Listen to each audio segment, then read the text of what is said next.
Hello student. सबसे पहले हम डिस्कस करेंगे टॉपिक टाइप्स ऑफ बैंक को। चलिए स्टार्ट करते हैं। देखिए, टाइप्स ऑफ बैंक को समझने से पहले हमें ये जानना ज़रूरी है कि बैंक किसे कहते हैं, राइट। सो अगर हम बैंक की बात करें तो बैंक क्या होती है? बैंक एक इंस्टीट्यूशन होती है जो बेसिकली मनी में डील करती है, मतलब एक फाइनेंशियल इंस्टीट्यूशन होती है बैंक, राइट। जो ये टर्म बैंक का है ना, वो कहाँ से आया? एक फ्रेंच वर्ड से आया है बैंको, जिसका मतलब होता है बेंच या एक ऐसी टेबल जहाँ पे हम मनी को एक्सचेंज करते हैं। क्लियरली। सो बैंक क्या हो गया? बैंक एक ऐसी फाइनेंशियल इंस्टीट्यूशन हो गई जो बैंकिंग सर्विसेज प्रोवाइड करती है, फाइनेंशियल सर्विसेज प्रोवाइड करती है अपने कस्टमर्स को। ये इन शॉर्ट हम बहुत बात कर रहे हैं। सो बैंक क्या हो गई? एक फाइनेंशियल इंस्टीट्यूशन हो गई जो अपने कस्टमर्स को क्या प्रोवाइड करती है? बैंकिंग सर्विसेज प्रोवाइड करती है। तो क्वेश्चन उठता है कि ये बैंकिंग सर्विसेज कहते किसे हैं? ये बैंकिंग क्या है ना। तो देखिए, हम बैंकिंग टर्म्स को समझते हैं। जब हम बैंकिंग टर्म्स को समझने जाते हैं ना, तो सबसे इंपॉर्टेंट डेफिनेशन हमें समझ लेनी चाहिए, जो कि बैंकिंग रेगुलेशन एक्ट 1949 के सेक्शन 5 क्लॉज बी में एक्सप्लेन की गई, जहाँ पे बताया गया कि बैंकिंग का मतलब क्या होता है, राइट। तो उन्होंने क्या डेफिनेशन दी है? ये इस एक्ट के अकॉर्डिंग डेफिनेशन है। उन्होंने कहा कि बैंकिंग का मतलब है accepting for the purpose of lending और investment of deposit of money from the public, right. तो पहले इसको ऐसा समझिए, बैंकिंग मीन्स एक्सेप्टिंग, ठीक है। एक्सेप्टिंग क्या? Accepting deposit of money from the public. तो बैंकिंग का मतलब क्या हो गया? पब्लिक से डिपॉजिट को एक्सेप्ट करना। For the purpose of lending और इन्वेस्टमेंट, किस पर्पज के लिए पब्लिक से डिपॉजिट एक्सेप्ट कर रहे हैं? कि हम उधार दे सकें, इन्वेस्टमेंट कर सकें। तो बैंकिंग का क्या मतलब हुआ? आप यहाँ पे समझ रहे हैं? ये डेफिनेशन जिस तरह से लिखी गई वो उसी की लैंग्वेज है, बस आप इसको पढ़ने का तरीका मैं आपको समझा रही हूँ कि आपको इसको ऐसे रीड करेंगे तो आप इस बात को समझ पाएंगे कि डेफिनेशन में कहा क्या गया। तो उन्होंने कहा कि बैंकिंग का मतलब होता है कि पब्लिक से डिपॉजिट को एक्सेप्ट करना, in form of money deposit accept करना, और इस पर्पज से एक्सेप्ट करना कि आप उसे उधार दे सकें, आप उससे इन्वेस्टमेंट कर सकें। साथ ही में क्या कहा गया कि वो जो पैसा आपने एक्सेप्ट किया है ना, वो रिपेबल हो ऑन डिमांड, जब भी वो मांगे या जिस भी तरीके से जब वो मांगे तो वो पैसा उन्हें वापस कर दिया जाए। अगर वो विड्रॉ करना चाहें तो चाहे वो चेक से विड्रॉ करना चाहें, चाहे वो ड्राफ्ट से विड्रॉ करना चाहें, या किसी और मीडियम से, क्योंकि यहाँ अदरवाइज लिख दिया गया, इसीलिए आज के टाइम में डिजिटल जो आपका डिजिटल बैंकिंग है वो पॉसिबल हो पाया कि हम यूपीआई से भी विड्रॉ कर सकते हैं, या और भी किसी भी तरीके से हम आईएमपीएस वगैरह करके हम विड्रॉ कर पाते हैं। तो इसीलिए अदरवाइज लिख दिया गया। अदरवाइज टर्म का बहुत मीन हो गया। क्लियर है? तो उन्होंने कहा कि पब्लिक से डिपॉजिट को एक्सेप्ट करना, उधार देने के लिए, इन्वेस्टमेंट करने के पर्पज से, और उन्हें वो पैसे वापस कर देना जब भी वो मांगे, चाहे वो विड्रॉ करना चाहे चेक के थ्रू, ड्राफ्ट के थ्रू, या किसी भी और तरीके से अपने पैसे को जब वो मांगे तो उन्हें वो वापस करना ही बैंकिंग कहलाता है। तो देखा जाए तो बैंक की जो मेन फंक्शन है वो उन्होंने यहाँ पे एक्सप्लेन किया है, डिपॉजिट को एक्सेप्ट करना और मनी को लेंड करना या उधार देना। क्लियर है? तो ये दो मेन सबसे प्राइमरी वर्क होते हैं किसी भी बैंक के, तो वही चीज़ यहाँ पे एक्सप्लेन की गई। सो बैंक वो फाइनेंशियल इंस्टीट्यूशन हो गई जो ये सर्विसेज प्रोवाइड करती है। Is it clear? तो यहाँ पे बैंकिंग और बैंक का मतलब हमने समझा दिया डेफिनेशन के अकॉर्डिंग। तो अब हम सबसे इंपॉर्टेंट चीज़ पे बात करते हैं जिसे हम कहते हैं types of bank, right. So types of bank की बात करते हैं तो देखिए, टाइप्स ऑफ बैंक में जो सबसे इंपॉर्टेंट बैंक होते हैं जिसे हम सेंट्रल बैंक कहते हैं, वो हमारी कौन है? आरबीआई है, रिजर्व बैंक ऑफ इंडिया। ये हमारी एपेक्स इंस्टीट्यूशन है जो सभी बैंकों को ध्यान में रखती है, ठीक। तो अब उनके अकॉर्डिंग उन्होंने किस तरह से बैंक्स को डिवाइड किया है? तो उन्होंने 4 पार्ट्स में बैंक को डिवाइड किया है। एक हमारी कमर्शियल बैंक हो गई, कोऑपरेटिव बैंक हो गई, डेवलपमेंट या स्पेशलाइज्ड बैंक हो गई, और हमारी मिसलेनियस बैंक या डिफरेंशिएटेड बैंक हो गई। ये जो डिफरेंशिएटेड बैंक है ना, बेसिकली ये एक नया टर्म आया है जो बाद में आरबीआई ने लॉन्च किया, ठीक है। वो भी हम उसके आगे समझाएंगे। 2013 से ये टर्म आया डिफरेंशिएटेड बैंकिंग का, और उसके अंदर कुछ बैंक्स स्टैब्लिश की गई, ठीक है। तो वो हम अभी आगे समझ लेंगे। सो मेनली क्या होगी? हमारी commercial bank, cooperative bank, development या स्पेशलाइज्ड बैंक, और हमारी डिफरेंशिएटेड बैंक, या फिर हम इसे मिसलेनियस बैंक कह दे रहे हैं, ठीक है। अब सबसे पहले हम समझते हैं कमर्शियल बैंक किस तरह से, क्योंकि ये सबसे कमर्शियल बैंक सबसे इंपॉर्टेंट बैंक है। और हम जो भी बैंकिंग समझते हैं, जितने भी बैंक्स को हम देखते हैं, सभी बैंक्स जो मेजर पार्ट रोल प्ले करती हैं हमारी इकोनॉमी में, वो कौन है? हमारी कमर्शियल बैंक्स ही हैं। तो कमर्शियल बैंक्स को 2 पार्ट में डिवाइड किया गया। एक बोला गया कि ये शेड्यूल्ड बैंक होती हैं या फिर नॉन शेड्यूल्ड बैंक होती है, मतलब शेड्यूल्ड कमर्शियल बैंक्स या non scheduled commercial banks. Clear है? अब अगर हम बात करते हैं शेड्यूल्ड बैंक की, तो शेड्यूल्ड बैंक का क्या मतलब हुआ?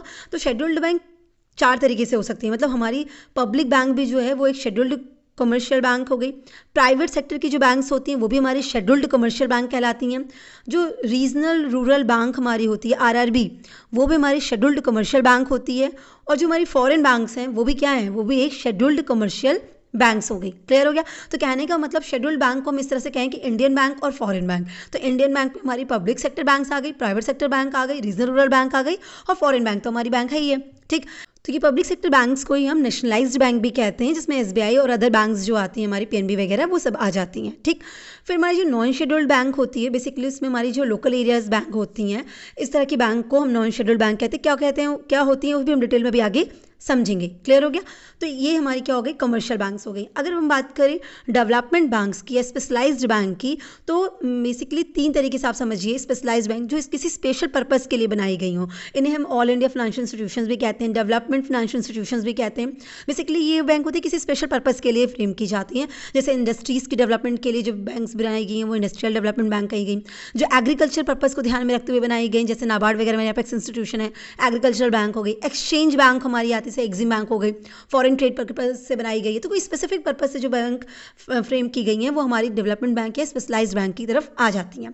ठीक है, फिर अब हम बात करते हैं किसकी, मिसलेनियस या डिफरेंशिएटेड बैंक की। तो इसमें हमारी आती है पेमेंट बैंक और स्मॉल फाइनेंस बैंक आती है। क्लियर है? तो ये दोनों बैंक भी अभी बहुत ज़्यादा हैं, मतलब आप इनके बारे में बहुत ज़्यादा सुनेंगे। जैसे एयरटेल पेमेंट बैंक हो गया, जियो पेमेंट बैंक हो गया, पोस्टल पेमेंट बैंक हो गया जो आईपीबी हमारी है ना, या उत्कर्ष बैंक आपने सुना होगा। ये सब स्मॉल फाइनेंस बैंक है, एयू स्मॉल फाइनेंस बैंक है। तो इस तरह की बैंक्स भी अभी आपके सामने बहुत आती हैं। तो ये सारी हमारी डिफरेंशिएटेड बैंक्स की कैटेगरी में आ जाती है। तो यही हमारे पूरे टाइप्स ऑफ बैंक हैं।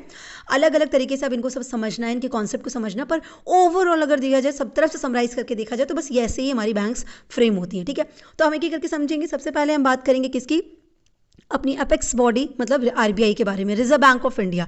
सो बेसिकली देखिए, रिजर्व बैंक ऑफ इंडिया क्या है, वो हमारे इंडिया की, हमारी कंट्री की सेंट्रल बैंक है ना, सबसे मुख्य बैंक जिसे हम कहते हैं वो है। ये एक अपेक्स मॉनेटरी इंस्टीट्यूशन है इंडिया की, है ना, जैसे केंद्र बिंदु आप इसे कहिए कि सारी बैंकों का जो केंद्र बिंदु है, जो सब कुछ संभालेगा, वो कौन है, हमारी आरबीआई है। ये कभी भी पब्लिक से डायरेक्टली डील नहीं करती है। आरबीआई कभी भी से पब्लिक से पैसे नहीं लेने वाली है, पब्लिक को लोन नहीं देने वाली है, मतलब पब्लिक से इसका कोई कनेक्शन नहीं है। आरबीआई कनेक्ट किसके थ्रू होती है, पब्लिक से, अदर बैंकों के थ्रू कनेक्ट होती है। Is it clear? So RBI establish कब हुई थी, 1 अप्रैल 1935 में हुई थी, और आरबीआई एक्ट के अकॉर्डिंग हुई थी। आरबीआई एक्ट 1934 है, जो कि जिसका नेशनलाइजेशन कब हुआ था, 1949 में। ये तीनों टर्म्स में बता दे रही हूँ क्योंकि एमसीक्यू की अगर बात करें तो इस तरह से क्वेश्चन पूछा जाता है कि स्टैब्लिशमेंट ईयर क्या है, एक्ट कब फ्रेम हुआ आरबीआई का, या आरबीआई का नेशनलाइजेशन कब हुआ था। ठीक है, तो ये चीज़ें आपको ध्यान में रखनी चाहिए। ठीक, इसके अलावा अगर मैं आरबीआई के बारे में कुछ और इंपॉर्टेंट बात कहूँ तो ये बैंकों की बैंक कही जाती है, क्योंकि ये सभी बैंक्स को क्या करती है, फाइनेंशियल असिस्टेंस प्रोवाइड करती है, और फाइनेंशियली नहीं, हर तरीके से असिस्ट करती है, मैनेज करती है, और कंट्री के फाइनेंशियल सिस्टम्स को भी ये रेगुलेट करती है, मैनेज करती है। सो बैंकों को रेगुलेट करने का जो काम है, उनको असिस्टेंस प्रोवाइड करने का काम जो है वो किसका है, आरबीआई का, इसीलिए इसे बैंकों की बैंक कहा जाता है। ठीक, तो ये हमारी आरबीआई हो गई। अब दूसरी जो हमारी आगे, ये तो अपेक्स इंस्टीट्यूशन हो गई। अब हम देखते हैं क्लासिफिकेशन के अकॉर्डिंग, तो हमारी सबसे इंपॉर्टेंट आती थी कमर्शियल बैंक्स। तो हम उसको समझते हैं। देखिए, कमर्शियल बैंक्स क्या हो गया, नाम क्या कह रहा है, कमर्शियल, है ना, बिजनेस पर्पस, है ना। तो ये जो ऑपरेट होती हैं वो बेसिकली बिजनेस पर्पस से ऑपरेट हुई हैं, तो कमर्शियल बेसिस से ही ऑपरेट होती हैं, जिनका मेन ऑब्जेक्टिव होता है प्रॉफिट कमाना। तो ये जो कमर्शियल बैंक से स्टैबल की गई थी, इनकी इस ऑब्जेक्टिव से स्टैबल की गई थी कि भाई इनकी ये प्रॉफिट कमाएंगी। ठीक, तो ये क्या करती हैं, फाइनेंशियल असिस्टेंस प्रोवाइड करती हैं, वो इंडिविजुअल्स हो, बिजनेस हो, किसी को भी, है ना, जिनको भी अपना बिजनेस करना है, आगे बढ़ना है, हर एक को कमर्शियल बैंक्स आपको क्या करती हैं, लोन या फाइनेंशियल सर्विसेज प्रोवाइड करती हैं। वो उनके डिपॉजिट एक्सेप्ट करती हैं, उनको लोन प्रोवाइड करती हैं, इन्वेस्टमेंट प्रोडक्ट्स प्रोवाइड करती हैं, इंश्योरेंस वगैरह का देखती हैं, वो सब चीज़ें करती हैं। ठीक, ये जो कमर्शियल बैंक्स है वो भी किसके थ्रू गवर्न होती है, बैंकिंग रेगुलेशन एक्ट 1949 के अकॉर्डिंग ही गवर्न होती है। यहाँ तक बात क्लियर हो गई?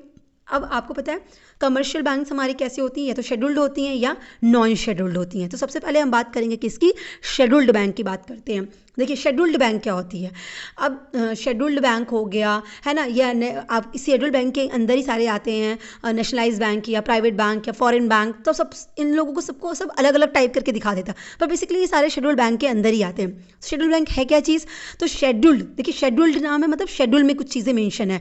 तो आरबीआई एक्ट के सेकेंड शेड्यूल में जो बैंक्स मेंशन हैं उन्हीं को हम क्या कहते हैं, शेड्यूल्ड कमर्शियल बैंक्स कहते हैं। तो वो कमर्शियल बैंक जो आरबीआई एक्ट 1934 के सेकेंड शेड्यूल के अकॉर्डिंग है, उन्हीं के हिसाब से, उसी में इंक्लूडेड है, उन्हीं को हम शेड्यूल्ड बैंक कहते हैं। अब इस सेकेंड शेड्यूल में होने का क्या मतलब हुआ, तो इस सेकेंड शेड्यूल में होने का मतलब हुआ कि वो जो आपके सेक्शन मतलब आर्टिकल 42 सबसेक्शन 6 क्लॉज ए के अंदर जो कंडीशंस मेंशन है वो उसको सेटिस्फाई करती हैं, ठीक है। तभी हम कह रहे हैं कि सेकंड शेड्यूल में आने के लिए उनको कुछ कंडीशन फुलफिल करनी पड़ती है, और वो कंडीशन इसी सेक्शन के इसी आर्टिकल के अंदर मेंशन है। तो जब वो इस आर्टिकल के अंदर मेंशन कंडीशंस को फुलफिल कर लेती हैं तो हम उन्हें कहते हैं कि ये शेड्यूल्ड बैंक है, ये सेकंड शेड्यूल में आ गए। जैसे एक कंडीशन की अगर हम बात करें तो कंडीशन होती है कि इस तरह की जो बैंक्स होंगी, मतलब उन्हीं बैंकों को हम शेड्यूल्ड बैंक कहेंगे या इस कैटेगरी में लेंगे जिन बैंकों की पेड अप कैपिटल और रिजर्व 5 लाख से कम नहीं होगी, 5 लाख से अबव ही होनी चाहिए, ठीक है। पेड अप कैपिटल और रिजर्व्स उनकी 5 लाख से अबव होनी चाहिए, तब वो क्या कहलाती हैं, उस सेकंड शेड्यूल के अंदर आएंगी। मतलब कंडीशंस मेंशन, तो जो कंडीशंस फुलफिल करेगा वो सेकंड शेड्यूल के अंदर आ जाएगा। बात समझ में आ गई।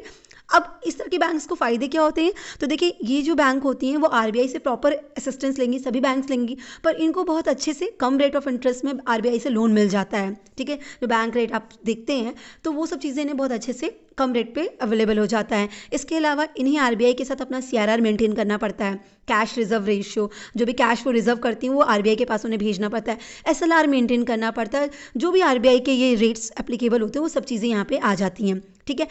जो शेड्यूल्ड बैंक होती हैं हमारे यहाँ पे वो कौन कौन सी हो जाती हैं, पब्लिक बैंक, पब्लिक सेक्टर की जो बैंक है वो शेड्यूल्ड बैंक ही हैं, प्राइवेट सेक्टर्स की जो बैंक है वो भी शेड्यूल्ड बैंक ही हैं, फॉरेन बैंक्स जो हैं वो भी शेड्यूल्ड बैंक ही हैं, रीजनल रूरल बैंक्स जो हैं वो भी शेड्यूल्ड बैंक ही हैं, याद रखिएगा, ठीक है। अब कुछ कोऑपरेटिव बैंक्स और कुछ स्मॉल फाइनेंस बैंक कहाँ पे आती थी, डिफरेंशिएटेड बैंक्स के अंदर आती हैं। तो ये कुछ स्मॉल फाइनेंस बैंक और कुछ कोऑपरेटिव बैंक्स ऐसी होती हैं जो शेड्यूल्ड बैंक हो सकती हैं अगर उन्होंने शेड्यूल्ड बैंक का जो क्राइटेरिया है ना, जो सेकेंड शेड्यूल में मेंशन है उस चीज़ को फुलफिल कर लेती हैं देन, ठीक है। कोई कंपल्शन नहीं है कि कोऑपरेटिव बैंक शेड्यूल्ड बैंक ही होती हैं, नो, राइट। लेकिन जैसे public sector bank scheduled bank होती ही हैं, private sector bank scheduled bank होती ही हैं, पर कोऑपरेटिव बैंक के केस में क्या है कि ये हो सकती हैं अगर उन्होंने उनकी कंडीशन मीट आउट कर ली हो तो, अदरवाइज कोऑपरेटिव बैंक कोऑपरेटिव ही बैंक है। Is it clear? यहाँ तो बस क्योंकि वो कमर्शियल पर्पस के लिए नहीं होती, इसीलिए हमने इनको कोऑपरेटिव बैंक को कमर्शियल बैंक्स के अंदर मेंशन नहीं किया, क्योंकि कोऑपरेटिव बैंक्स जो होती हैं वो commercial purpose, profit motive purpose के लिए होती ही नहीं है, याद रखिएगा ये चीज़, क्लियर है। तो ये हो गई हमारी शेड्यूल्ड बैंक की बात। अब शेड्यूल्ड बैंक में ही पब्लिक, प्राइवेट, फॉरेन, आरआरबी हमें पढ़ना है, लेकिन उसके पहले हम समझ लेते हैं कि नॉन शेड्यूल्ड क्या होता है, क्योंकि कमर्शियल बैंक शेड्यूल होती है, नॉन शेड्यूल होती है, तो नॉन शेड्यूल्ड बैंक किसे कहते हैं वो भी हम समझ लेते हैं। तो देखिए नॉन शेड्यूल्ड बैंक की जब हम बात करते हैं तो ये वो बैंक्स होती हैं जो आरबीआई एक्ट 1934 के सेकेंड शेड्यूल्ड में जो बातें हैं उसके अकॉर्डिंग नहीं होती, मतलब उनकी कंडीशन को मीट आउट नहीं करती हैं, जो सेकेंड शेड्यूल के अकॉर्डिंग नहीं होती, उसमें इंक्लूड नहीं होती हैं, उन्हीं को हम नॉन शेड्यूल्ड बैंक कहते हैं। तो इन शॉर्ट समझिए कि इस तरह के बैंक्स को क्या करना होता है, इस तरह के बैंक्स को भी सीआरआर वगैरह मेंटेन करना होता है, लेकिन ये आरबीआई के पास नहीं रखती हैं, वो अपने ही पास सीआरआर, जैसे उनको 4% का मेंटेन करना है तो वो 4% का सीआरआर का अमाउंट वो अपने ही बैंक में रखेंगे, अपने साथ ही मेंटेन करके रखेंगी, ना कि आरबीआई को भेजेंगी, ठीक है। इनकी जो कैपिटल की बात अगर करें तो इनकी रिजर्व कैपिटल तो 5 लाख से कम भी वो रिजर्व कैपिटल पे मेंटेन करके रख सकती हैं, ठीक है। अब ये जो नॉन शेड्यूल्ड बैंक होती है ना, इनको कुछ बैंकिंग एक्टिविटीज़ के लिए रेस्ट्रिक्शंस होती है, वो उनके पास लिमिटेड बैंकिंग एक्टिविटीज़ होती हैं, वो कभी भी फॉरेन एक्सचेंज में डील नहीं कर सकती, फॉरेक्स ट्रेड नहीं कर सकती, इस तरह की चीज़ों में उनको रेस्ट्रिक्शंस होती हैं, ठीक है। जो अब बात करें कि नॉन शेड्यूल्ड बैंक होती कौन सी हैं, तो जो लोकल एरिया बैंक होती हैं या स्मॉल कोऑपरेटिव बैंक्स होती हैं, बेसिकली वो नॉन शेड्यूल्ड बैंक की कैटेगरी में आती हैं, ठीक है। लोकल एरिया बैंक्स तो नॉन शेड्यूल्ड बैंक ही होती हैं।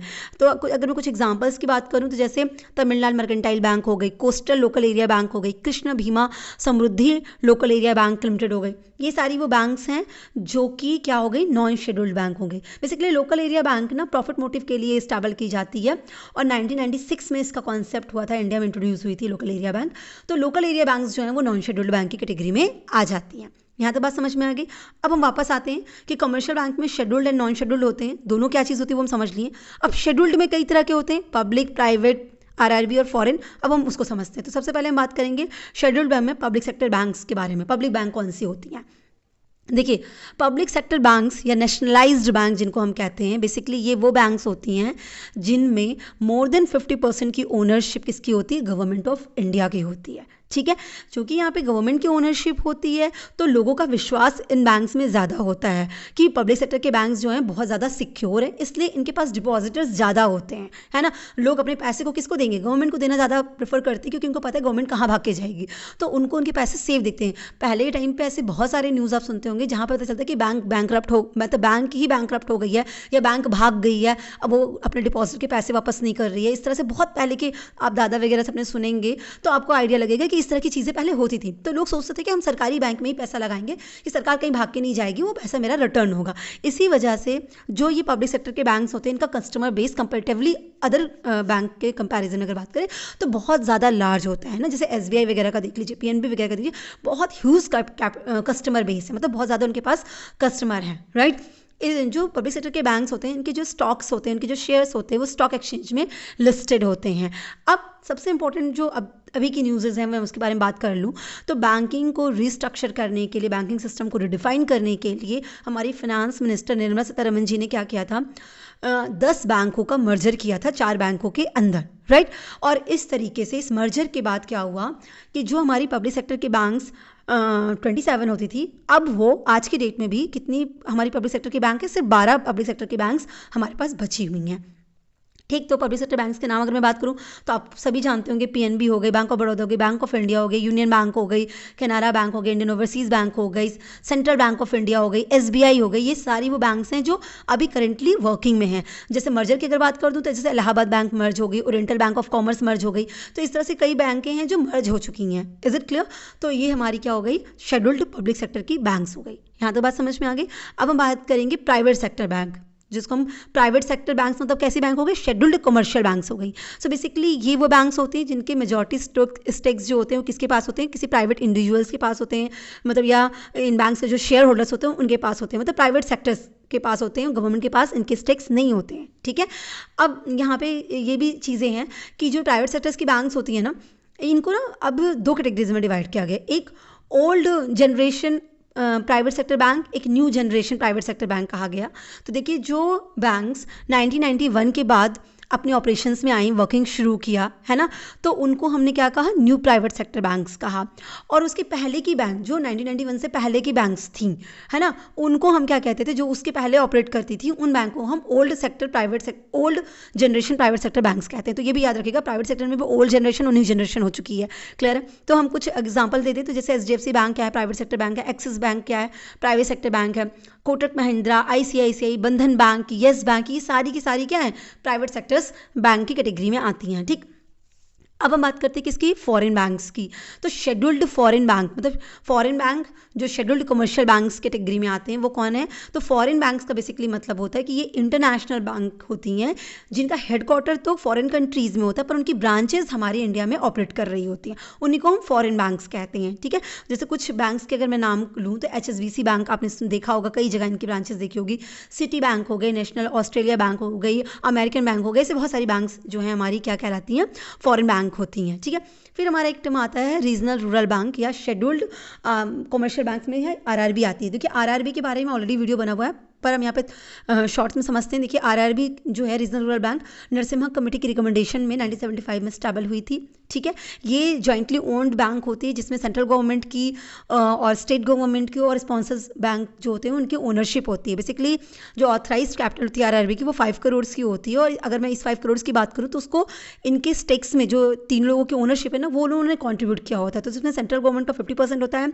स्टेट गवर्नमेंट का 15% होता है और स्पॉन्सर्ड बैंक जो होते हैं उनका 35% होता है। ठीक, इन सब में डिटेल हमने बढ़ाया हुआ है, पढ़ाया कि स्पॉन्सर बैंक वगैरह क्या होती हैं। ठीक है, अच्छा, ये जो RRBs स्टेबल की जाती हैं बेसिकली वो स्टेबल इसलिए की जाती हैं कि जो रूरल सेक्टर्स के फार्मर हैं, मतलब रूरल एरियाज़ में जो रहने वाले फार्मर्स हैं या रूरल सेक्टर्स के जो एंटरप्रेन्योर्स हैं, है ना, एग्रीकल्चरल लेबर हैं, जो आर्टिजन्स हैं, क्राफ्ट्समैन हैं, इनको क्या किया जाए, इनको लोन वगैरह प्रोवाइड किया जाए। ठीक है, डोर स्टेप बैंकिंग्स वगैरह की फैसिलिटीज़ प्रोवाइड की जाए। सो बेसिकली जो रूरल एरियाज़ में रहने वाले जो लोग भी हैं उनको जिस तरह की भी बैंकिंग रिक्वायरमेंट होती होगी, जिस तरह की भी बैंकिंग सर्विसेज की रिक्वायरमेंट होती होगी, वो सब बैंकिंग सर्विसेज कौन प्रोवाइड करता है, रीजनल रूरल बैंक। मतलब रूरल टच लाने के लिए इन बैंक का रीजनल टच लाने के लिए, लोकल फील्ड लाने के लिए इन बैंक का स्टैब्लिशमेंट किया गया था। क्लियर है?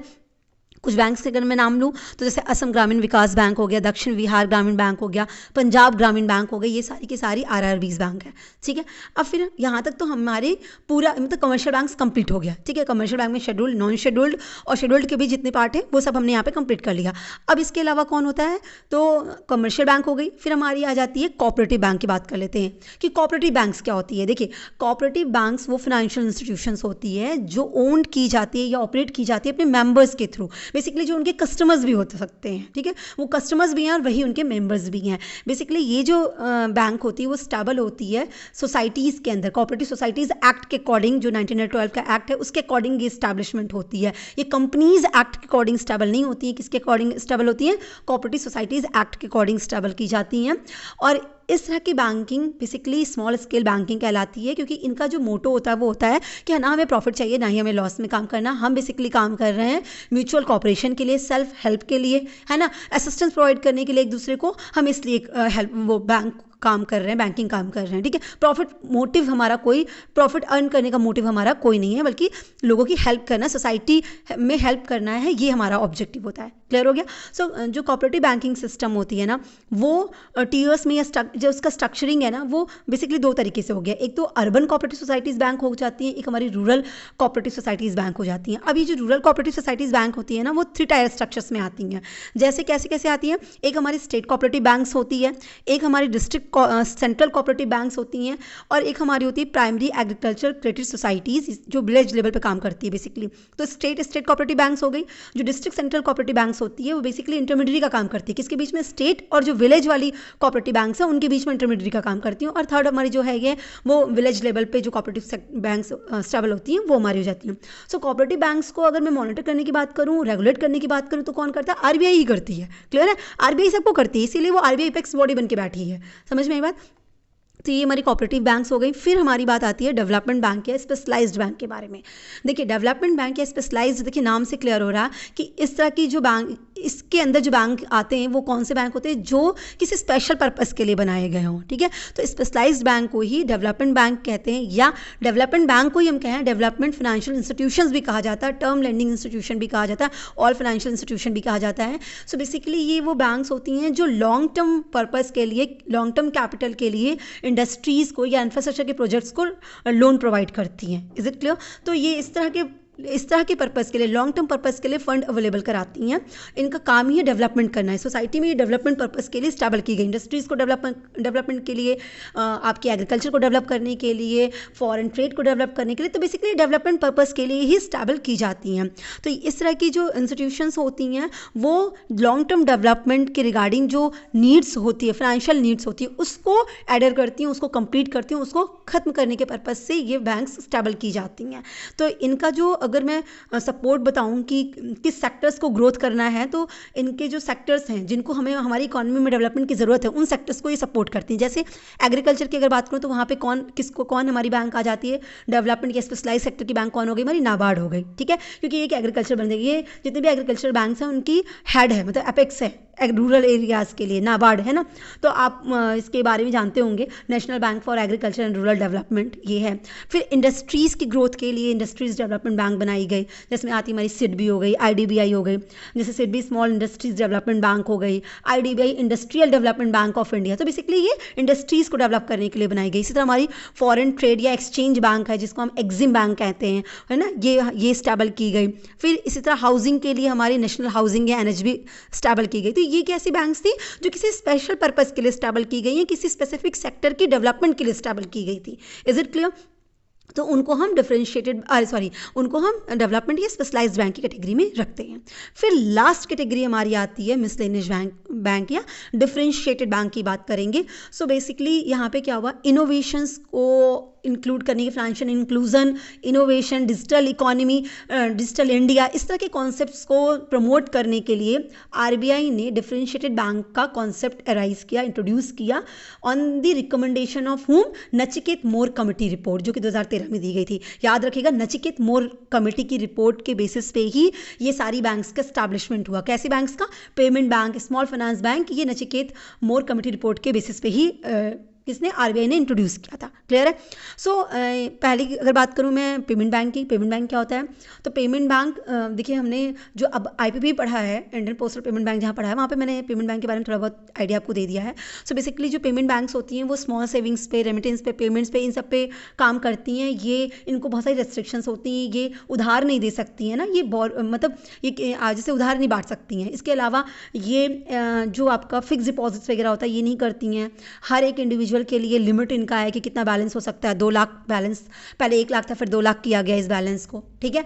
अगर एग्जांपल की बात करें किस तरह की पेमेंट बैंक्स हमारी इंडिया में अवेलेबल हैं, तो पेटीएम हो गया, पेटीएम पेमेंट्स बैंक है, Indian post payment bank IPB जिसे मैं कहती हूँ, ये पोस्टल पेमेंट बैंक भी कहा जाता है इसे, तो ये बैंक हो गई, एयरटेल पेमेंट बैंक हो गई, जियो की पेमेंट बैंक हो गई। ये सारी क्या है, हमारी पेमेंट बैंक है और आप इन सब के बारे में सुने होंगे। क्लियर है।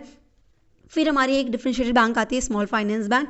सो बेसिकली ये जो स्मॉल फाइनेंस बैंक होती हैं वो रजिस्टर्ड होती हैं कंपनीज एक्ट 2013 के according as a public limited company. ठीक है। इनकी मिनिमम कैपिटल 100 करोड़ की होनी चाहिए, तभी ये as a small finance bank India में स्टेबल कर सकती हैं। 100 करोड़ की मिनिमम कैपिटल इनकी होनी चाहिए, याद रखिएगा। ठीक है। ये जो बैंकिंग सर्विसेज प्रोवाइड करती हैं वो स्मॉल बिजनेस को या लो इनकम ग्रुप के लोगों को प्रोवाइड करती हैं। बेसिकली ये भी पहले ना रूरल सेक्टर्स में ही काम करती थी, मतलब इस तरीके से काम करती थी कि कहीं ना कहीं हम ज़्यादातर लोगों को कनेक्ट कर पाएँ। फिनेंशियल इंक्लूजन मेन मोटिव है बेसिकली इन सारी बैंकों के पीछे, कि हम सबको डिजिटलाइज कर सकें, सबको बैंकिंग सेक्टर से जोड़ सकें, है ना। इस चीज़ों से इन चीज़ों के पर्पज़ के लिए इन सबको स्टेबल किया गया था।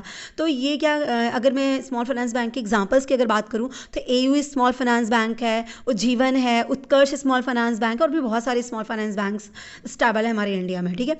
तो ये इस तरह से ये सारी हमारे टाइप्स ऑफ बैंक आ गए। अच्छा, इसके अलावा जैसे कहीं कहीं जगह पे आपको देखने को मिलेगा इन्वेस्टमेंट बैंक, कहीं लिखा रहेगा कि यूनिवर्सल बैंक, तो आप इसको समझिएगा। इन्वेस्टमेंट बैंक मीन्स क्या, जो हमारी स्टॉक मार्केट में हेल्प करती हैं, मतलब आईपीओ लाना है, मर्जर करना है, इस तरह के जो काम करना, तो उनमें जो बैंक्स हमें हेल्प करती हैं सिक्योरिटीज़ की ट्रेडिंग वगैरह के लिए, वो सारी बैंक्स क्या कहलाती है, इन्वेस्टमेंट बैंक। अब वो कौन है, वो एचडीएफसी हो सकती है, आईसीआईसीआई हो सकती है, एसबीआई हो सकती है। तो इसीलिए आप इस तरह की बैंक्स को please categories, types of bank की कैटेगरी में मत डालिएगा, क्योंकि ये बेसिकली यही बैंक्स हैं जो ये सारे वर्क भी करती हैं। ठीक है। इन्वेस्टमेंट वगैरह का वर्क करेंगी। अब यूनिवर्सल बैंक वो इन्वेस्टमेंट वाला भी काम करेगी और कमर्शियल वाला भी काम करेगी, जैसे मैंने कहा ना एचडीएफसी बैंक, तो ये दोनों काम कर रही है ना। इस तरह से कई यही सब बैंक होते हैं, तो इनको अलग कैटेगराइज करने की जरूरत नहीं है, तो नाम देने की बात हो गई। मतलब प्रॉपर्ली अगर मैं बात करूँ तो इतने ही टाइप्स ऑफ बैंक्स होते हैं। सबसे पहले हम कुछ बेसिक पॉइंट्स को देख लेते हैं जो कि इम्पॉर्टेंट हैं। तो आरबीआई क्या है, रिजर्व बैंक ऑफ इंडिया, एक सेंट्रल बैंक है। तो central bank of India India की सेंट्रल बैंक है, मेन बैंक है, ये एपेक्स बॉडी है। और आरबीआई कब इस्टेब्लिश हुई थी, तो आरबीआई की जो इस्टेब्लिशमेंट के ईयर है वो 1 अप्रैल 1935 है। और आरबीआई का जब एक्ट फ्रेम हुआ था वो एक्ट कब बना था, 1934 में। तो पहले एक्ट आ गया, देन आरबीआई इस्टेब्लिश हुई। सो आरबीआई किसकी रिकमेंडेशन पे इस्टेब्लिश हुई थी, तो हिल्टन यंग कमीशन जो थी उनकी रिपोर्ट और उनकी रिकमेंडेशन के बेसिस पे आरबीआई की इस्टेब्लिशमेंट हुई थी। तो पहले एक्ट बना, देन इस्टेब्लिशमेंट हुई। तो इनिशियली सेंट्रल ऑफिस कहाँ पे था आरबीआई का, कोलकाता में था, जो कि 1937 के बाद परमानेंटली शिफ्ट हो गया मुंबई में। राइट। आरबीआई कैसी है, गवर्नमेंट ऑफ इंडिया के थ्रू फुली ओन्ड है। लेकिन जब आरबीआई की इस्टेब्लिशमेंट हुई थी तो उस टाइम पे आरबीआई प्राइवेटली जॉइंट और स्टॉक कंपनी थी, मतलब ये प्राइवेटली होल्ड की गई थी और ये एक जॉइंट स्टॉक कंपनी थी। लेकिन बाद में जब बैंकों का नेशनलाइजेशन हुआ तो उस टाइम पे आरबीआई को नेशनलाइज किया गया और ये गवर्नमेंट ऑफ इंडिया के थ्रू फुली ओन्ड कर ली गई। Right. It is also known as bankers bank, कि इसकी ऑर्गेनाइजेशन की मैनेजमेंट कैसी है, तो जो पूरी आरबीआई की मैनेजमेंट है वो कैसे मैनेज की जाती है, सेंट्रल बोर्ड और लोकल बोर्ड के थ्रू मैनेज की जाती है। अब सेंट्रल बोर्ड में कौन कौन से लोग होते हैं, तो सेंट्रल बोर्ड को जो अपॉइंटमेंट होती है वो कौन करती है, गवर्नमेंट ऑफ इंडिया करती है। वहाँ पे एक गवर्नर और 4 डिप्टी गवर्नर होते हैं। राइट। जिनके अपॉइंटमेंट कितने, इनका जो टाइम टेन्योर होता है वो कितने साल का होता है, 5 ईयर्स का। तो 1 गवर्नर की जो बात कर रहे हैं वो कौन है इस टाइम पे, श्री शक्तिकांत दास हैं। और जो 4 डिप्टी गवर्नर की बात करते हैं तो वो कौन है, तो वो हैं आपके एम राजेश्वर राव, जो कि 2020 में इलेक्ट हुए हैं, अभी अपॉइंट हुए 2020 में। और बीपी कानूनगो, उसके अलावा एमके जैन है, एमडी पात्रा हैं। तो ये 4 डिप्टी गवर्नर हैं जो कि अपॉइंटेड हैं और इनका कार्यकाल जितना है 5 साल का है। इसके अलावा 10 अदर डायरेक्टर्स भी होते हैं जिनको कौन नॉमिनेट करता है, government of India he nominate करती है। और ये जो 4 डायरेक्टर्स होते हैं इनका जो टेन्योर होता है वो 4 इयर्स का होता है और ये अलग अलग फील्ड से आते हैं, जैसे कि कोई इकोनॉमिस्ट हो गया, कोई इंडस्ट्रियलिस्ट हो गया, पर ये अपने अपने फील्ड में बहुत ही फेमस पर्सनालिटी होते हैं। तो 10 डायरेक्टर्स जो होते हैं वो आ जाते हैं। और कौन आता है, 4 डायरेक्टर्स आते हैं जो कि नॉमिनेट किए जाते हैं लोकल बोर्ड से। तो 4 इनकी लोकल बोर्ड होती है, सो 4 लोकल बोर्ड से 4 डायरेक्टर्स आ जाते हैं और इनका टेन्योर कितना होता है, 5 इयर्स का होता है। उसके अलावा गवर्नमेंट का एक ऑफिसर होता है जो कि जितनी भी सेंट्रल बोर्ड की मीटिंग्स होंगी उसको अटेंड करेगा। इनका कोई टेन्योर फिक्स नहीं होता है कि वो कितने साल के लिए रहेंगे, लेकिन हाँ इनके पास कोई वोटिंग की पावर नहीं होती है। तो ये सिर्फ गवर्नमेंट के रिप्रेजेंटेटिव की तरह आप समझ सकते हैं कि गवर्नमेंट का एक ऑफिसर होगा जो हर मीटिंग में रहेगा, प्रेजेंट रहेगा, राइट। पर इनके पास वोटिंग की पावर नहीं होती है, कोई कार्यकाल का टाइम भी फिक्स नहीं होता है। सो सेंट्रल बोर्ड जो होता है वो साल में 6 बार, कम से कम 6 बार उनकी मीटिंग होनी चाहिए। एटलीस्ट 6 टाइम्स वो एक साल में मीट कर रहे हों सेंट्रल बोर्ड्स। इसके अलावा भी गवर्नर जब चाहेगा, जब उनको लगेगा कि ज़रूरी है, वो इनकी मीटिंग को कॉल कर सकते हैं। तो ये तो हो गया सेंट्रल बोर्ड। अब बात करते हैं लोकल बोर्ड की। सो लोकल बोर्ड की बात अगर करते हैं तो 4 रीजन्स होते हैं। अब कंट्री में इनके 4 रीजन्स हैं और वहीं से 4 जो है लोकल बोर्ड की बात कही जा रही है। कौन कौन से हो गए रीज़न, एक तो मुंबई हो गया, कैलकाटा हो गया, चेन्नई हो गया और आपका न्यू दिल्ली हो गया। तो हर एक से एक डायरेक्टर होते हैं, चारों बोर्ड से एक डायरेक्टर होते हैं जो जितने भी रीजन है, और हर बोर्ड में 5 मेंबर रहते हैं। तो ईच बोर्ड कंसिस्ट 5 मेंबर्स। तो मुंबई के अलग, कैलकाटा के अलग, चेन्नई के अलग, न्यू दिल्ली की अलग होगी, ठीक है। तो 4 ये आपके हो गए लोकल बोर्ड्स होते हैं, 4 रीजन से होते हैं। उसके अलावा इनके अपॉइंटमेंट कौन करता है, सेंट्रल गवर्नमेंट करती है। इनका जो टेन्योर होता है वो कितने सालों का होता है, 4 इयर्स का होता है। So the main function is to advise central board on local matters and deal with the management of the regional commercial transaction. तो ये जो लोकल बोर्ड होती है अलग अलग रीजन की जो होती है वो क्या करती है, सेंट्रल बोर्ड को एडवाइस करती है उनके मेन फंक्शंस में, और साथ ही जो उनके रीजन में जो भी कमर्शियल ट्रांजेक्शन हो रहे होते हैं उनके मैनेजमेंट को वो डील करती है, पूरी मैनेजमेंट करती है उसकी। तो ये तो इनका ऑर्गेनाइजेशनल स्ट्रक्चर हो गया। इसको फ्रेम करके देखते हैं तो मेनली आरबीआई के क्या हो गए, 2 हो गए। एक तो सेंट्रल बोर्ड ऑफ डायरेक्टर हो गए और दूसरा क्या हो गया, लोकल बोर्ड हो गई। तो लोकल बोर्ड तो 4 रीजन हो गए आपके, राइट, वहाँ से जाती है और 5 मेंबर होते हैं ईच में, और वो उनका कार्यकाल भी आपका डिसाइडेड होता है। सेंट्रल बोर्ड की बात करते हैं तो सबसे पहले कौन आ जाते हैं, आपके गवर्नर आ जाते हैं। देन कौन आ जाता है, आपके डिप्टी गवर्नर आ जाते हैं जो कि 4 होते हैं, राइट। देन आपके एग्जीक्यूटिव गवर्नर होते हैं। इसके अलावा इनका ट्रेनिंग डिपार्टमेंट भी होता है। तो ट्रेनिंग डिपार्टमेंट की बात करें तो मतलब आरबीआई क्या करती है, अपने स्टाफ को टाइम टू टाइम टेक्नोलॉजी से एडवांस करने के लिए आप ये क्या करती है, बैंकों को अपडेट करती रहती है। तो इनके 3 बेसिकली इंपॉर्टेंट कॉलेजेस हैं, जैसे बैंकिंग ट्रेनिंग कॉलेज मुंबई में है, इसके अलावा college of agricultural banking Pune में है, और एक और आपका रिजर्व बैंक स्टाफ कॉलेज जो कि चेन्नई में है। तो ये पूरा इनका ऑर्गेनाइजेशनल सेटअप है आरबीआई का, राइट। सो अब हम क्या करते हैं, आरबीआई के फंक्शन की बात करते हैं, लेकिन साथ में देखिए सेंट्रल ट्रेनिंग डिपार्टमेंट के अलावा जो है सेंट्रल ऑफिस डिपार्टमेंट भी इनका होता है, जिसमें स्टाफ मेंबर्स होते हैं जो हेल्प कर रहे होते हैं। ऑफिस स्टाफ फंक्शन के बारे में बात करेंगे तो प्राइमरी फंक्शन की जो बात कहते हैं, तो प्राइमरी फंक्शन क्या होता है आरबीआई का, to regulate the monetary system of country. जो भी मॉनेटरी सिस्टम है, मॉनेटरी पॉलिसीज़ कैसे अडॉप्ट करनी है कंट्री की, वो सारी जो है इनकी प्राइमरी फंक्शन होती है। और ये इस तरीके से फ्रेम करनी चाहिए कि जिससे कि क्या हो, इकोनॉमिक स्टेबिलिटी आए। लेकिन वो इकोनॉमिक स्टेबिलिटी आप लाने के लिए कोई भी पॉलिसी फ्रेम नहीं कर देंगे, वो पॉलिसी आपकी कंट्री की जो इकोनॉमिक पॉलिसी है उसी के अंदर होनी चाहिए, उनके फ्रेमवर्क के अंदर होनी चाहिए। तो प्राइमरी फंक्शन क्या हो गया, मॉनेटरी सिस्टम को रेगुलेट करना, उसके लिए मॉनेटरी पॉलिसीज़ को फ्रेम करना अकॉर्डिंग टू इकोनॉमिक पॉलिसी, और इकोनॉमिक स्टेबिलिटी को मेंटेन करना, उसको प्रमोट करना। ये जो आपकी इनकी प्राइमरी फंक्शन की जो बात कर रहे हैं वो अकॉर्डिंग हम किसकी कर रहे हैं, आरबीआई एक्ट 1934 के प्रियम्बल के अकॉर्डिंग कर रहे हैं। प्रियम्बल मतलब उनके प्रस्तावना, जो मेन मोटिव जहाँ पे दिया गया है। तो वहाँ पे क्या क्या बातें कही गई, वहाँ पे कहा गया था कि to regulate the issue of bank notes and keeping of reserve with a view to securing monetary stability in India and generally तो क्या कहा गया कि जो मेन बात है आरबीआई की वो क्या होगी, नोट को इशू करना, बैंक नोट्स को इशू करना, उसको रेगुलेट करना और रिजर्व्स को मेंटेन करना, जिससे कि इंडिया में जो मॉनेटरी स्टेबिलिटी की बात कही जाती है वो रह सके, मेंटेन हो सके। इसके अलावा to operate the currency and credit system of country to its advantages, उन जो भी करेंसी है कंट्री की उनको, उनके क्रेडिट सिस्टम को अच्छे से मैनेज करना। आपको पता होगा कि आरबीआई के पास ही ये पावर होती है कि वो क्रेडिट को कंट्रोल कर सकती है। क्रेडिट कंट्रोल के अलग टेक्निक्स होती हैं, like qualitative techniques and quantitative techniques होती हैं, पर ये टेक्निक अडॉप्ट करना और ये टेक्निक अप्लाई करने की जो पावर होती है वो सिर्फ किसके पास होती है, आरबीआई के पास होती है। करेंसी सर्कुलेट करना क्रेडिट को, तो ये सब चीज़ें जो हैं किसके थ्रू हैं, आरबीआई के प्रियम्बल में ही बात मेंशन है।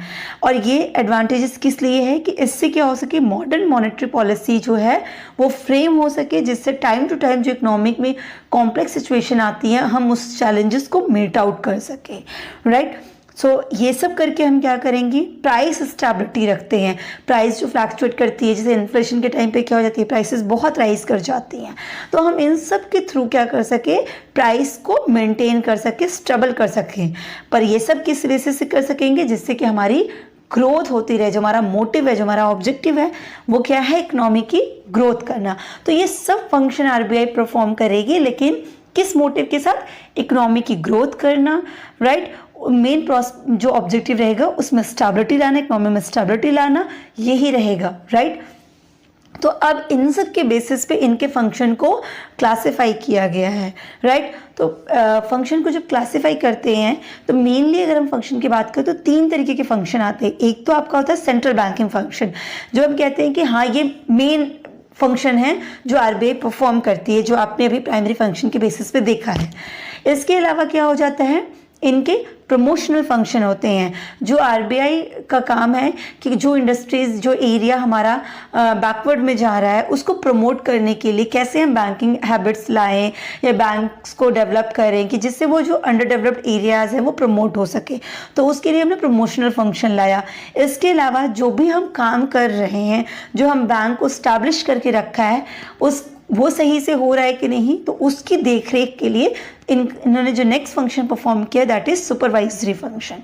तो हम एक एक फंक्शन को अच्छे से देखेंगे। सबसे पहले देखते हैं सेंट्रल बैंकिंग फंक्शन।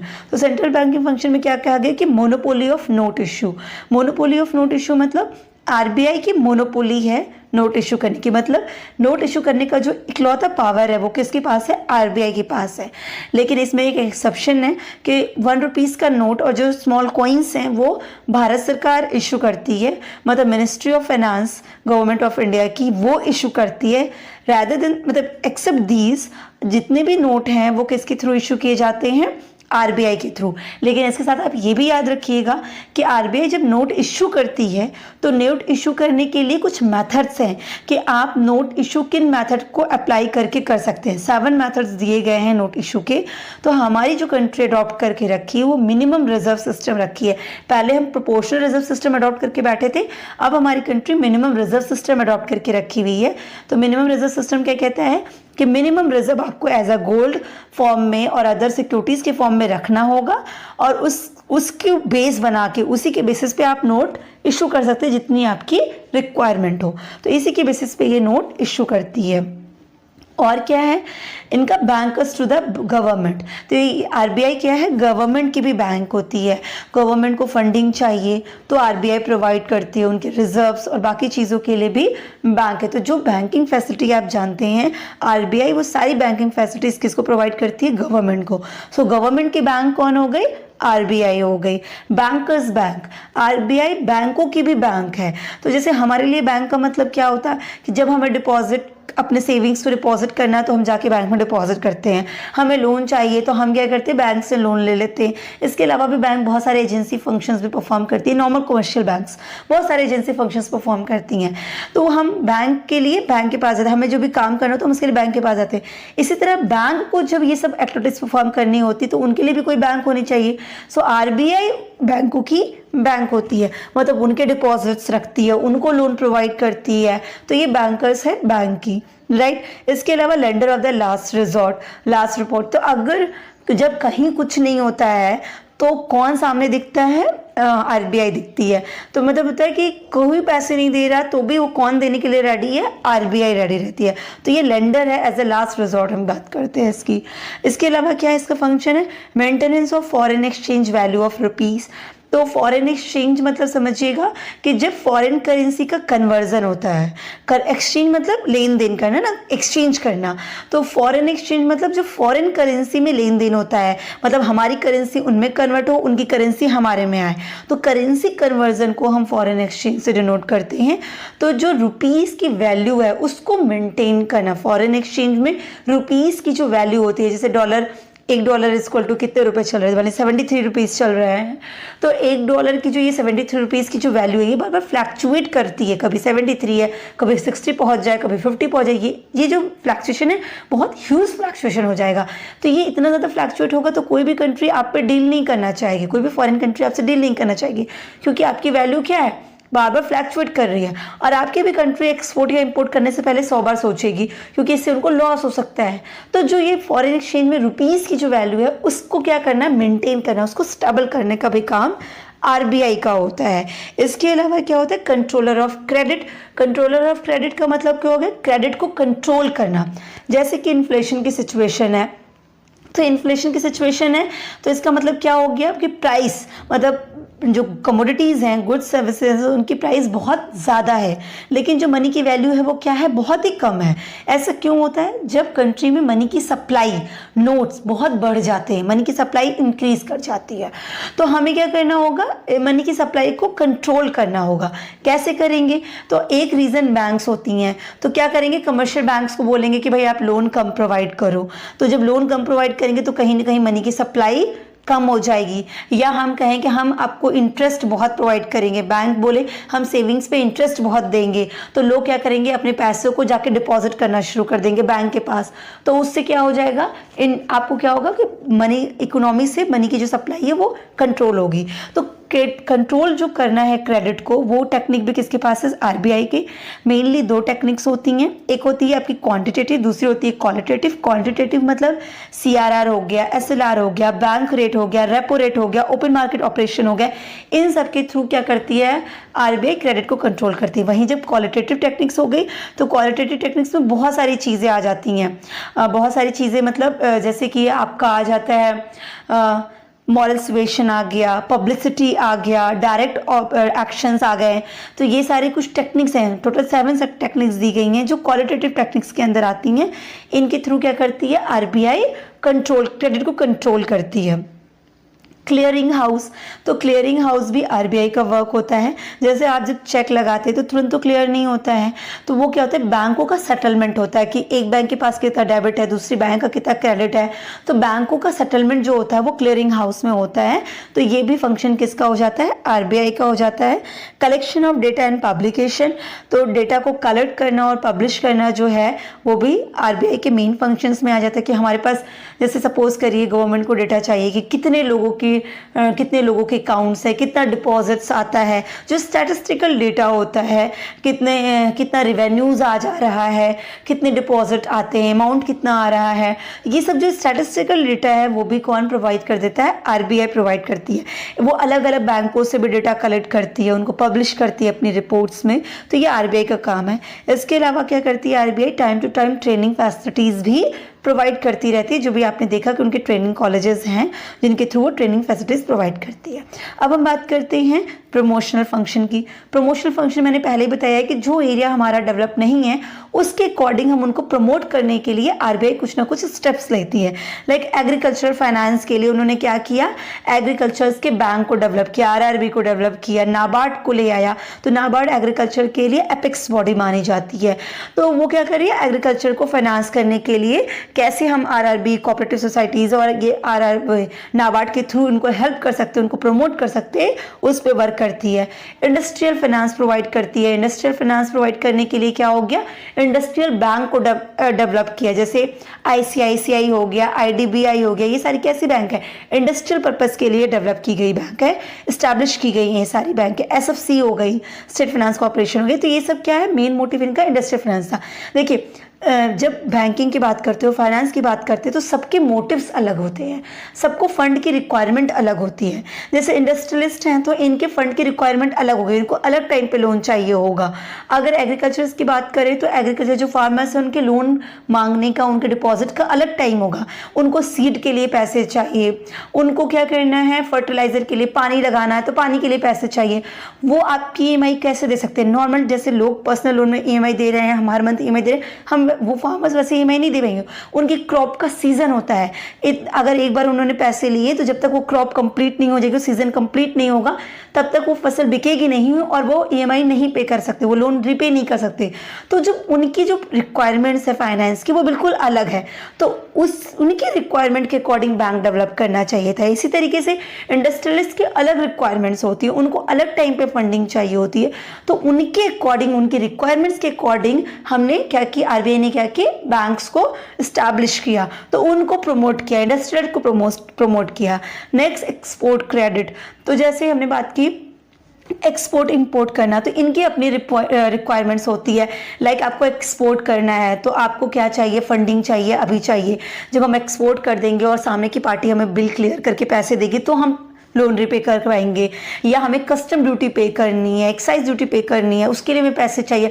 हमारा जो गुड्स है वो इंपोर्ट होके आया है पर अभी जो पोर्ट है, पोर्ट पे ही अटका पड़ा है क्योंकि हमने अभी तक उसकी ड्यूटी पे नहीं की, उसके लिए हमारे पास पैसे नहीं है, तो अब हम उसके लिए लोन चाहिए। तो हम लोन कैसे देंगे, नॉर्मल बैंक नहीं प्रोवाइड कर पाएगी, तो अब उसके लिए स्पेसिफिक बैंक होनी चाहिए जो उस पर्पज़ को समझे। तो वो क्या करेगी, आपके गोडाउन, आपका जो इतना माल आया है उसकी वैल्यू कितनी आई, उसके अकॉर्डिंग वो आपको लोन दे सकती है। तो मतलब सबके नीड अलग थी, सबके पर्पस अलग थे, तो उनको प्रमोट किया गया। तो एक्सपोर्ट क्रेडिट को प्रमोट करने के लिए उन्होंने क्या कर दिया, एक्जिम बैंक को डेवलप किया, एक्सपोर्ट एंड इंपोर्ट बैंक जो है एक्जिम बैंक को डेवलप कर दिया। इसी तरह बिल मार्केट स्कीम लाई। हमारे पास क्या था, हमारी जो बिल मार्केट थी बिल्कुल अनऑर्गेनाइज थी, जैसे हुंडी वगैरह जैसे कहते थे, अनऑर्गेनाइज था। हमारा जो मनी मार्केट इंस्ट्रूमेंट था उसके लिए कोई प्रॉपर मार्केटिंग नहीं थी कि कहाँ पे ट्रेजरी बिल को डील किया जाए, कहाँ कमर्शियल पेपर को डील किया जाए, कहाँ बिल ऑफ एक्सचेंज को डील किया जाए, प्रॉमिसरी नोट को कहाँ डील किया जाए। तो इनके लिए भी एक स्कीम लाई गई, इनकी मार्केट बनाई गई कि आपको डिस्काउंट करना है, बिल ऑफ एक्सचेंज को आप वहाँ डिस्काउंट करा जाए, प्रॉमिसरी नोट को डिस्काउंट करना आप करा सकते हैं। तो पूरा बिल मार्केट को डेवलप किया, उसकी स्कीम को लाया है इन्होंने। तो इस तरीके से इन्होंने अलग अलग एरिया को प्रमोट किया, ये भी किसका काम था, आरबीआई ने ये फंक्शन परफॉर्म किए। इसके अलावा क्या है, बैंकिंग सिस्टम को अच्छे से रेगुलेट किया इन्होंने कि पूरा बैंकिंग सिस्टम, जैसे universal banking, merchant banking, unit banking, तो जो बैंकिंग सिस्टम था आपका उसको अच्छे से इन्होंने क्या किया, रेगुलेट किया। Credit to priority sector and weaker section, priority sectors को कितना क्रेडिट मिलना चाहिए, वीकर सेक्शन को कितना क्रेडिट मिलना चाहिए, उनके अकॉर्डिंग उनको फंडिंग प्रोवाइड किया। ये भी इनके प्रमोशनल फंक्शन में आ गए। देन हमारा आ जाता है सुपरवाइजरी फंक्शन, मतलब हम जो काम कर रहे हैं, जो हमने बैंकों को स्टैब्लिश किया, कमर्शियल बैंक को स्टैब्लिश किया है, राइट, शेड्यूल्ड, नॉन शेड्यूल्ड, बहुत तरीके के बैंक हो गए, इसमें प्राइवेट, पब्लिक, फॉरेन बैंक्स आ जा रही है। तो ये जितने भी बैंक्स स्टैब्लिश हुए हैं, जिन पर्पज़ के लिए, जिन मोटिव से हमने स्टैब्लिश किया, अब वो सब काम हो रहा है या नहीं हो रहा है, तो ये कैसे होगा, सुपरवाइजरी फंक्शन के थ्रू इन्होंने देखा। तो ये क्या करती है, इसमें लाइसेंसिंग प्रोवाइड करना, कोई नई बैंक ओपन करनी है, नई ब्रांच ओपन करनी है, तो उसके लिए आपको लाइसेंस कहाँ से मिलेगा, आरबीआई प्रोवाइड करेगी। तो आरबीआई चेक करेगी कि भाई आपका जो भी हमारी रिक्वायरमेंट्स है उसके हिसाब से कैपिटल है कि नहीं, प्लेस है कि नहीं है, नेटवर्थ है कि नहीं है, और उस हिसाब से आपको लाइसेंस प्रोवाइड की जाएगी। Inspection of a bank, bank की टाइम टू टाइम इंस्पेक्शन करती है कि आपका जो कैपिटल का अमाउंट है वो कैपिटल अमाउंट आप एग्जिस्ट कर रहे हैं कि नहीं, आपकी डेब्ट इक्विटी का रेशियो जो होना चाहिए वो है कि नहीं है, आपके क्या लोन की पोजिशनिंग है, एडवांसेस की पोजिशनिंग क्या है। तो इस हिसाब से आपकी हर एक चीज़, टीयर 1 की कैपिटल, टीयर 2 की कैपिटल, आप CRAR को फॉलो कर पा रहे हैं कि नहीं, मतलब ये क्या करेगी, वो टाइम टू टाइम इंस्पेक्शन करती रहेगी इन सब चीज़ों की।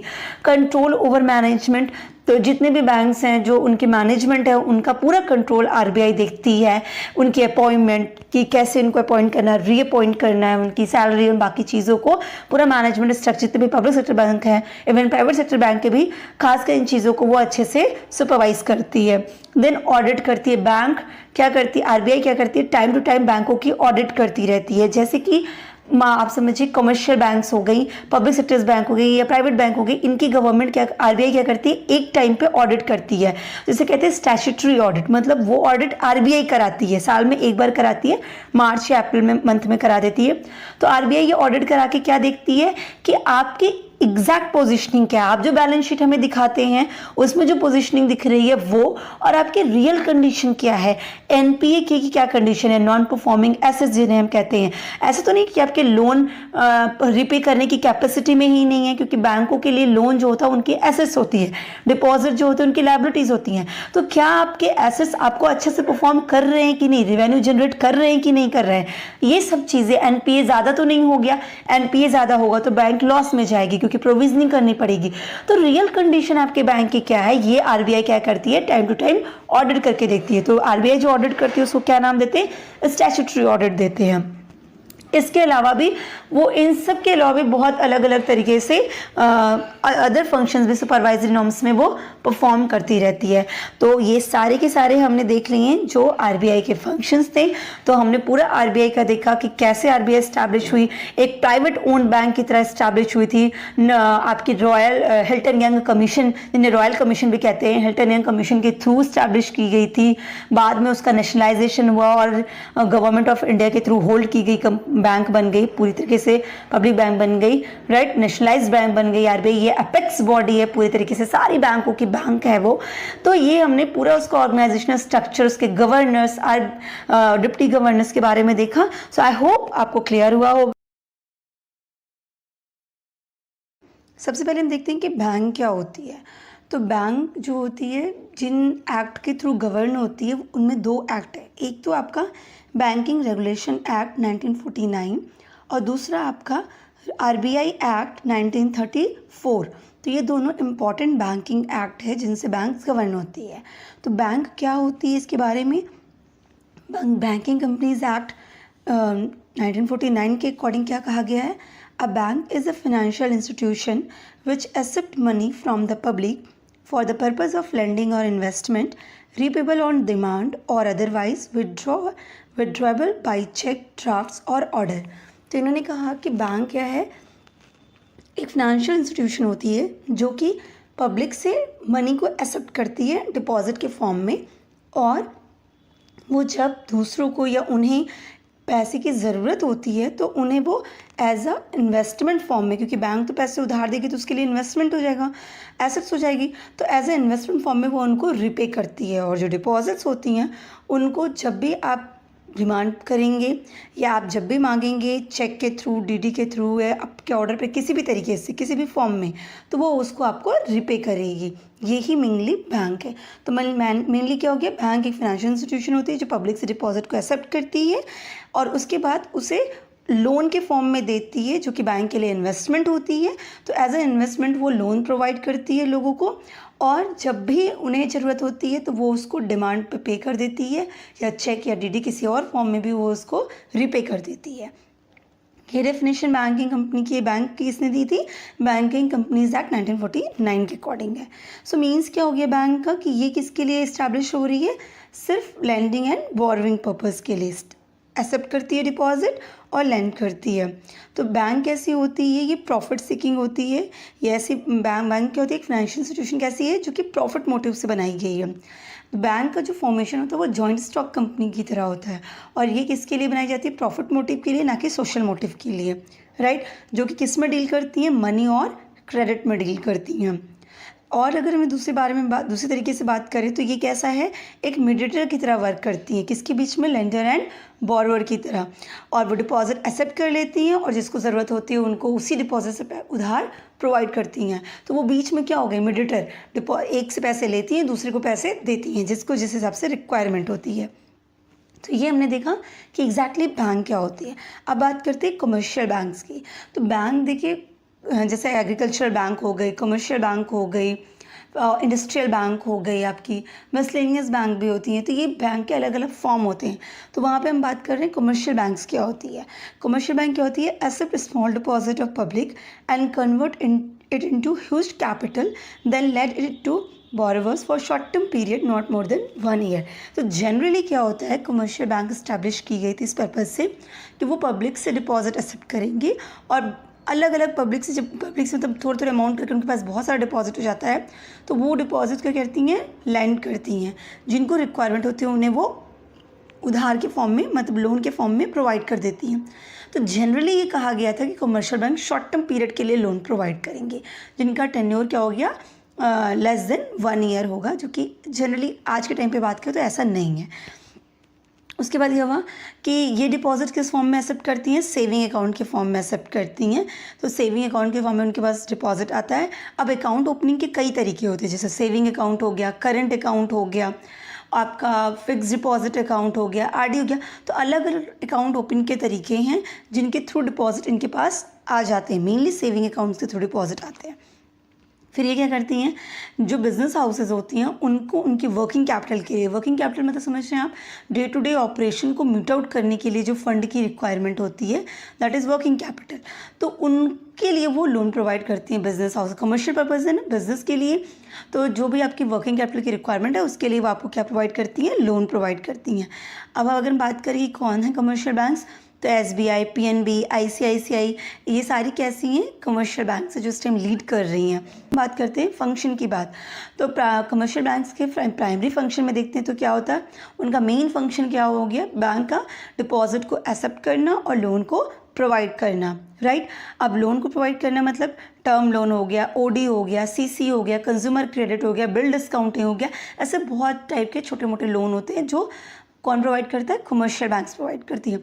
टर्म लोन मतलब क्या हो गया, स्पेसिफिक पीरियड के लिए जब लोन दिया जाता है। OD क्या हो गया, OD अपने अच्छे कस्टमर्स को प्रोवाइड करती हैं कि अगर आपके करंट अकाउंट में 50 लाख रुपए है और आपको 70 लाख रुपए की ज़रूरत है, तो हम 20 लाख का एक्स्ट्रा आपको विड्रॉ करने की फैसिलिटी दे रहे हैं। तो OD ओवरड्रॉन, तो OD की फैसिलिटी, तो वो जो 20 लाख एक्स्ट्रा दिया तो वो किसने दिया, बैंक ने दिया ना, आपके पास तो थे नहीं, तो वो एक तरह लोन हो गया। तो OD हो गया। CC लोन क्या हो गया, CC लोन मतलब आप क्या, जो वर्किंग कैपिटल के लिए प्रोवाइड की जाती है। कौन प्रोवाइड करता है, कमर्शियल बैंक्स प्रोवाइड करती हैं वर्किंग कैपिटल के लिए। मतलब यहाँ पे क्या हो गया कि जो सिक्योरिटी रखनी पड़ती है वो क्या होता है, स्टॉक स्टेटमेंट होता है। जो कंपनीज होती हैं वो बार बार स्टॉक स्टेटमेंट अपना बैंक को प्रोवाइड करती रहती है कि मेरे डेटर इतने हैं, मेरे पास क्लोजिंग स्टॉक इतना है, और उसमें से वो क्रेडिटर वाले पोर्शन को लेस कर देती हैं। जो अमाउंट आता है उसमें वो बैंक मार्जिन रख के इनका लोन पास कर देती है, तो वो CC लोन हो जाता है, राइट। ये रिन्यू होता रहता है टाइम टू टाइम। तो ये बहुत सारे लोन के टाइप हैं जिनके तरीके से वो लोन देती है। और क्या प्राइमरी फंक्शन हो गया इनका, क्रेडिट क्रिएशन। तो क्रेडिट को क्रिएट करने की जो पावर होती है वो किसके पास होती है, कमर्शियल बैंक्स के पास, सिर्फ और सिर्फ कमर्शियल बैंक्स के पास होती है। क्यों, क्योंकि इनके पास डिपॉजिट आता है सेविंग के फॉर्म में, और उसके बाद उसी डिपॉजिट से ये क्या देती है, लोन। तो मैंने क्रेडिट क्रिएशन के लिए पहले भी डिस्कस किया है वीडियो में, जहाँ पर मैंने बताया कि प्राइमरी डिपॉजिट और डेरिवेटिव डिपॉजिट। प्राइमरी डिपॉजिट जो हमने अपने सेविंग अकाउंट ओपन करवा के पैसे डिपॉजिट किए, और डेरिवेटिव मतलब जो लोन प्रोवाइड किया, तो वो डेरिवेटिव होता है। CRR प्राइमरी डिपॉजिट में से CRR का पोर्शन अलग करने के बाद जो रिमेनिंग बचता है वो एज अ डेरिवेटिव डिपॉजिट हम लोन डिस्ट्रीब्यूट कर देते हैं। तो इससे क्या होता है, क्रेडिट क्रिएट होती है। तो ये पावर किसके पास होती है, कमर्शियल बैंक्स के पास। ट्रांसफ़र या मोबिलिटी ऑफ फंड्स को ट्रांसफ़र करना है एक सिटी से दूसरी सिटी में, एक स्टेट से दूसरे स्टेट में, तो ये किसके पास, ये काम कौन करता है, किसका फंक्शन है, कमर्शियल बैंक्स का फंक्शन है। Promote the use of cheque को ज़्यादा यूज़ करें। कैश विड्रॉ करके कैश लेके जाने की जगह आपको जहाँ ले जाना है आप चेक कट करके दीजिए। तो चेक को यूज़ करना ये भी क्या है, इनके प्राइमरी फंक्शन के में ही आता है। Promote national and foreign trade. तो अभी जैसे वैसे तो foreign trade means export import के लिए पर्टिकुलरली बैंक, एग्जिम बैंक को इस्टेब्लिश किया गया है, लेकिन स्टिल जितनी भी कमर्शियल बैंक्स होती हैं उन पर एक डिपार्टमेंट ओपन कर दिया जाता है, जैसे फॉरेक्स डिपार्टमेंट। आप देखेंगे बैंक में जब विजिट करेंगे तो फॉरेक्स डिपार्टमेंट पूछेंगे तो उनका एक छोटा सा डिपार्टमेंट होता है फॉरेक्स डिपार्टमेंट, मतलब फॉरेन एक्सचेंज डिपार्टमेंट। तो ये क्या करता है, फॉरेन ट्रेड को प्रमोट करने के लिए, एक्सपोर्ट इंपोर्ट की जो चीज़ें होती हैं उनको करने के लिए वो छोटा सा डिपार्टमेंट ओपन किया रहता है। तो ये नेशनल और फॉरेन ट्रेड को भी, क्योंकि कमर्शियल पर्पज से हैं, तो ये उनको भी प्रमोट करती हैं। तो ये तो इनके प्राइमरी फंक्शन हो गए। इसके अलावा वो सेकेंडरी फंक्शन में भी 2 तरीके के फंक्शन परफॉर्म करती हैं। एक तो आपका हो गया एजेंसी फंक्शन। एजेंसी फंक्शन मतलब एज अ एजेंट आप जो काम करें। अब एजेंट क्या करते हैं, जब एजेंट की तरह आप काम करवाते हो तो एजेंट आपसे क्या लेता है, कमीशन लेता है। तो आप उन सारी चीज़ें, वो सारे फंक्शन यहाँ पे आ जाएंगे जिन फंक्शन में आप बैंक को कमीशन देते होंगे। आप जब बैंक के पास जाते होंगे, कुछ काम करवाते हैं, तो देखते होंगे बैंक उसमें अपना कमीशन जोड़ रही है। तो जिन जिन चीज़ों में एज अ कमीशन लेती है वो सारे उनके एजेंसी फंक्शन में आ जाते हैं। यहाँ पे हम 1-2 एग्जाम्पल लेंगे, जैसे डीलिंग इन बुलेंस, मतलब जैसे कि आपका स्टॉक है, जैसे गोल्ड की बुलेंस हैं, मतलब एक फॉर्म जैसे ईट हो गई ना, इससे सब बुलेंस, तो उनमें डीलिंग कौन करती है? बैंक करती है, कमर्शियल बैंक करती है, लेकिन उसके लिए वो अपना कमीशन चार्ज करती है और आपके लिए वर्क करती है। इनकम टैक्स सर्विसेज मींस वो एज अ कंसल्टेंसी भी आपको देती है, आपका रिटर्न फाइल करना, आपका पेमेंट करना है। अब आप अपना ITR फाइल करें तो अगर आपको पेमेंट करना होता है तो सीधा आपको आपके बैंक से कनेक्ट कर देती है। इवन अगर आप बैंक पे अपने विजिट करेंगे बैंक की साइट से, तो आप वहाँ से भी ITR अपना फाइल कर सकते हैं, इनकम टैक्स की साइट पे जाए बिना। आप बैंक की साइट पे जाएंगे, वहाँ से ITR फाइल करना है तो वो आपको खुद ही लिंक कर देगी। तो क्या करवा रही है बैंक? बैंक आपको ITR फाइल करने में हेल्प कर रही है, उसको कंसल्टेंसी दे रही है, उसके पेमेंट में हेल्प कर रही है। तो ये, लेकिन ये सब करती है तो बैंक क्या चार्ज करती है? आपसे कमीशन चार्ज करती है। इसके अलावा भी वो बहुत सारे काम करते हैं, जैसे परचेज़ करती है, सेल एंड सिक्योरिटीज़ का, मतलब परचेज़ या सेल करती है सिक्योरिटीज़ का, उसमें भी एजेंट का फंक्शन परफॉर्म करती है। DD जब आप बनाते हो, डिमांड ड्राफ्ट बनवाते हो, फंड ट्रांसफ़र करती है, तो उसमें भी क्या करते हैं? DD आप बनवाएंगे तो कमीशन लेगी वो, तो आपका ये काम कर रही है तो भी वो कमीशन चार्ज करते हैं। ऐसे बहुत सारे एजेंसी के फंक्शन हैं जिसमें से हम सिर्फ 1-2 डील कर रहे हैं। इसके अलावा जनरल यूटिलिटी के फंक्शन जो आपके नॉर्मल यूज़ के लिए आते हैं, वो भी फंक्शन वो परफॉर्म करते हैं, जैसे लॉकर फैसिलिटी। तो लॉकर फैसिलिटी में क्या हो गया कि आपको क्या करना है? आपको जो भी वैल्यूएबल बिलोंगिंग्स हैं उनको आपको बैंक में रखना होता है सेफ्टी पर्पज़ के लिए, तो वो आपको एक छोटी सी प्लेस दे देती है कि जाइए आप वहाँ पे रखिए, जिसे हम लॉकर कहते हैं। उसकी 2 कीज़ होगी, एक उनके पास होती है, एक आपके पास होती है। जब दोनों कीज़ लॉकर में लगेंगी तभी वो लॉकर ओपन होता है।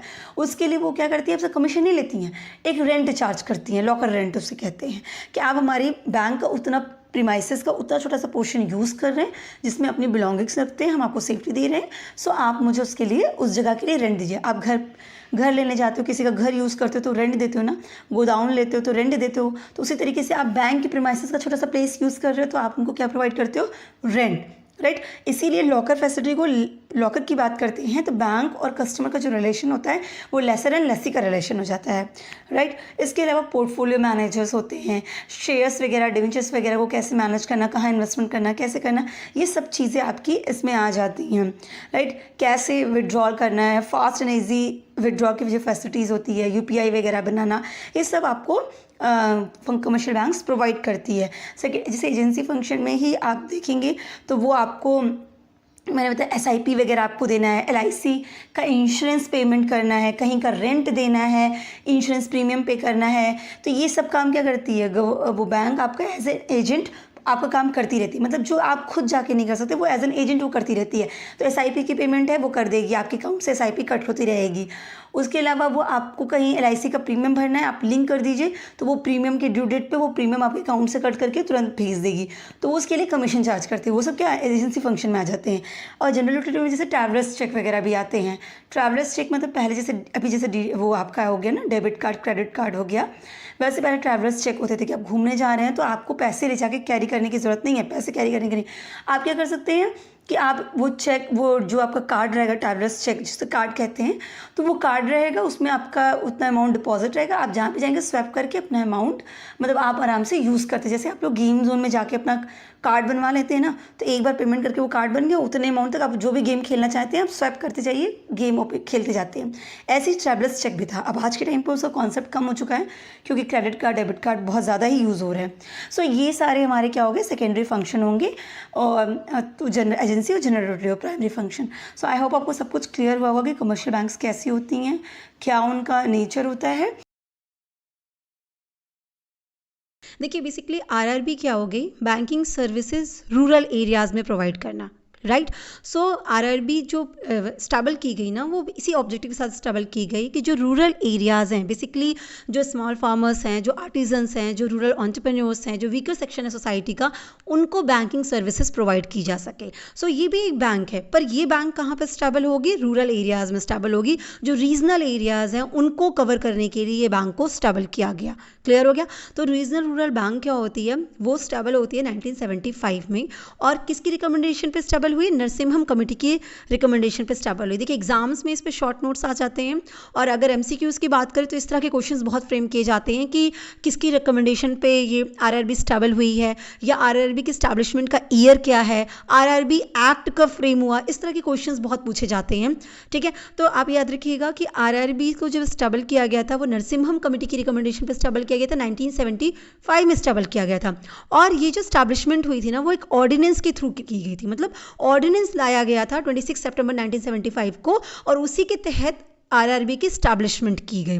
बाद में क्या किया गया, इस ऑर्डिनेंस को वो प्रेसिडेंट की एसेंट मिलते ही या दोनों हाउसेज में पास होते ही, प्रेसिडेंट की एसेंट तो पहले ही मिल गई थी, दोनों हाउसेज में पास करा के इसको एक्ट में कन्वर्ट करते हुए आरआरबी एक्ट फ्रेम हुआ 1976 में। तो आपको ये चीज़ मैं बता दूं क्योंकि लोगों में कन्फ्यूज़न भी होती है, और ये चीज़ आप दिमाग में रख लीजिएगा कि जब कभी भी आपने कोई एक्ट कोई भी चीज़ देखा हो, कोई भी इस तरह का एक्ट होता है, उसके साथ एक ईयर मेंशन होता है। वो ईयर बेसिकली ये बताता है कि उसी ईयर में उस चीज़ की स्टैब्लिशमेंट हुई है ना। चाहे वो एसबीआई एक्ट हो, आरआरबी एक्ट हो, आरबीआई एक्ट हो, इस तरह के, आरआरबी तो नहीं, तो इस तरह के एक्ट्स होते हैं, बैंकिंग रेगुलेशन एक्ट हो गया, कोई भी एक्ट हो गया, तो वो उसके बाद जो ईयर मेंशन होता है वो उसकी स्टैब्लिशमेंट ईयर होती है, राइट। अब इस एक्ट में भी देखिएगा कि रीजनल रूरल बैंक एक्ट बना है 1976 में, पर आरआरबी जो फ्रेम हुई है, आरआरबी जो स्टेबल हुई है 1975 में हुई है, क्योंकि ये आरआरबी एक्ट के थ्रू नहीं आई थी, पहले किसके थ्रू आई, ऑर्डिनेंस के थ्रू आई। ठीक है, ऑर्डिनेंस लाया गया। ऑर्डिनेंस क्या होता है, पब्लिक फाइनेंस की वीडियोज़ में मैंने ऑलरेडी समझाया हुआ है।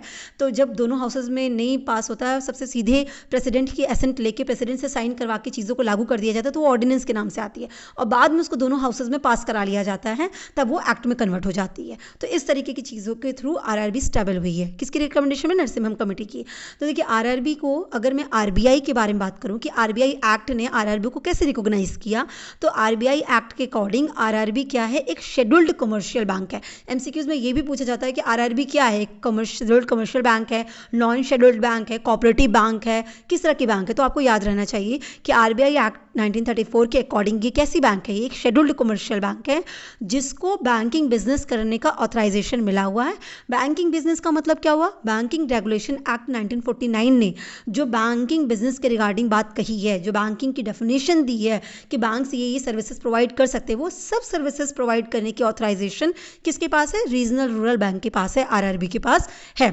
याद रखिएगा। तो ये इसकी ऑथराइजेशन की बात कर ली कि आरबीआई एक्ट की एग्जिस्टेंस को कैसे माना गया, शेड्यूल्ड कमर्शियल बैंक की तरह माना गया, ये आरबीआई एक्ट ने इसको बोला, और बैंकिंग रेगुलेशन एक्ट 1949 ने उसको बोला कि वो जो बैंक के लिए बिजनेस है, जो बैंकिंग सर्विसेज कही जाती हैं, वो सब आप कर सकते हैं। ठीक है। सो पहली जो आरआरबी स्टेबल हुई, तो बेसिकली फर्स्ट 5 आरआरबी एक साथ स्टेबल की गई थी 2 अक्टूबर 1975 को। याद रखिएगा यही इसकी स्टैब्लिशमेंट टाइम पीरियड है। 2 अक्टूबर 1975 को सीधे 5 आरआरबी को स्टेबल किया गया था, जिसमें से एक है, इसका नाम था प्रथमा, है ना। मुरादाबाद उत्तर प्रदेश की ये आपकी रीजनल रूरल बैंक रही है, जिसको स्पॉन्सर किया था सिंडिकेट बैंक ने। ठीक है, इसका मतलब भी समझा देती हूँ कि स्पॉन्सर्स वगैरह का क्या मतलब होता है। पहले मैं इसका जो ओनरशिप स्ट्रक्चर है ना, वो समझ लेते हैं, उससे आपको ये चीज़ें क्लियर हो जाएंगी। तो हम बात करें अगर आरआरबी के ओनरशिप स्ट्रक्चर की, कि इसके रिजर्व रूरल बैंक में किसकी ओनरशिप होती है, किसकी स्टेक्स होते हैं, किसकी इक्विटीज़ होती है, तो देखिए इसमें जॉइंटली ना 3 लोगों की ओनरशिप होती है, 3 लोगों के स्टेक होते हैं।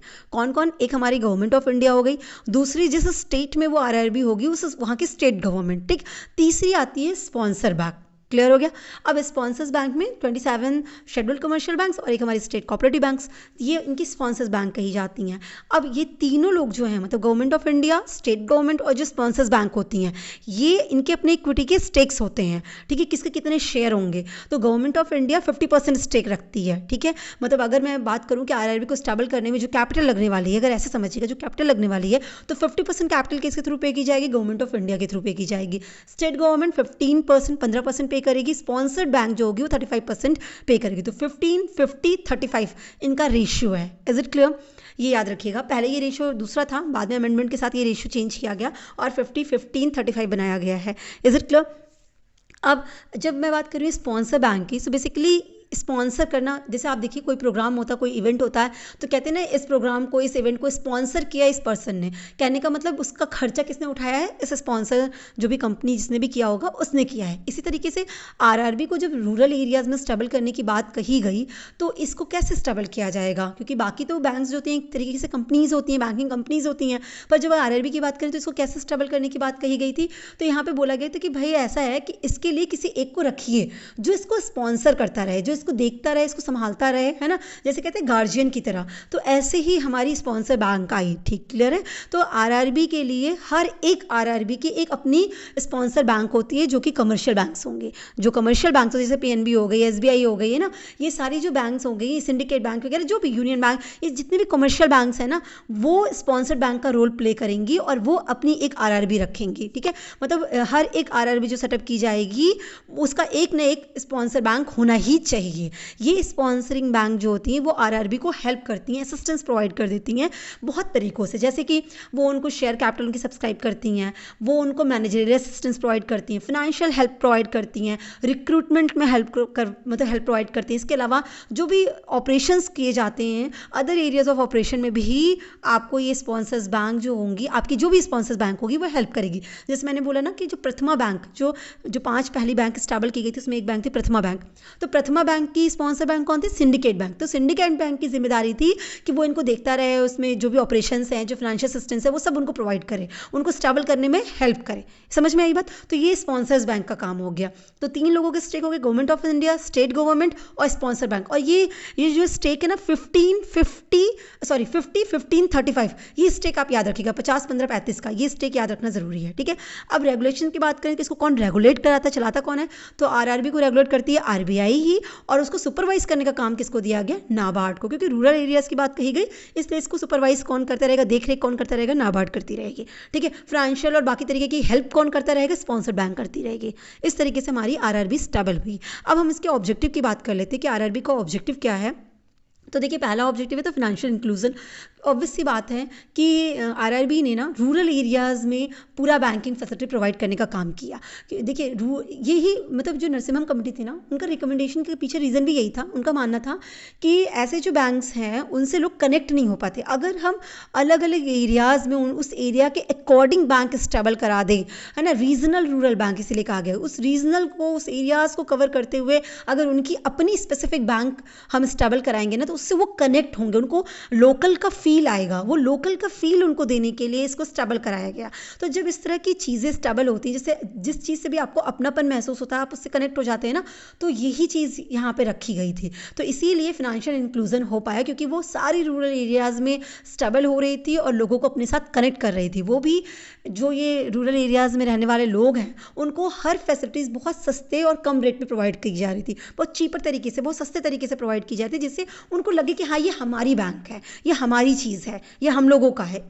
इस तरीके से इसको स्टेबल किया गया। तो फाइनेंशियल इंक्लूजन किया गया, लोगों को सबको एक साथ सबको कवर करने के लिए ये चीज़ की गई, ठीक है। इसके अलावा क्रेडिट सप्लाई प्रोवाइड करने के लिए, तो जो रूरल सेक्टर्स में लोग हैं, जो छोटे मोटे फार्मर्स हैं, है ना, या जो एग्रीकल्चरल वर्कर्स हैं, या छोटे मोटे एंटरप्रेन्योर जो अपना बिजनेस सेटअप करना चाहते हैं, जो रूरल एंटरप्रेन्योर्स हैं, जो क्राफ्ट आर्टिजन्स का समझिएगा, जैसे कहते हैं ना कि जिनके पास कुछ हुनर होता है, कारक, जैसे अभी हमारे यहाँ ओडीओपी का काम चल रहा है ना, कि जिसकी जो स्किल है आप उसको डेवलप करिए।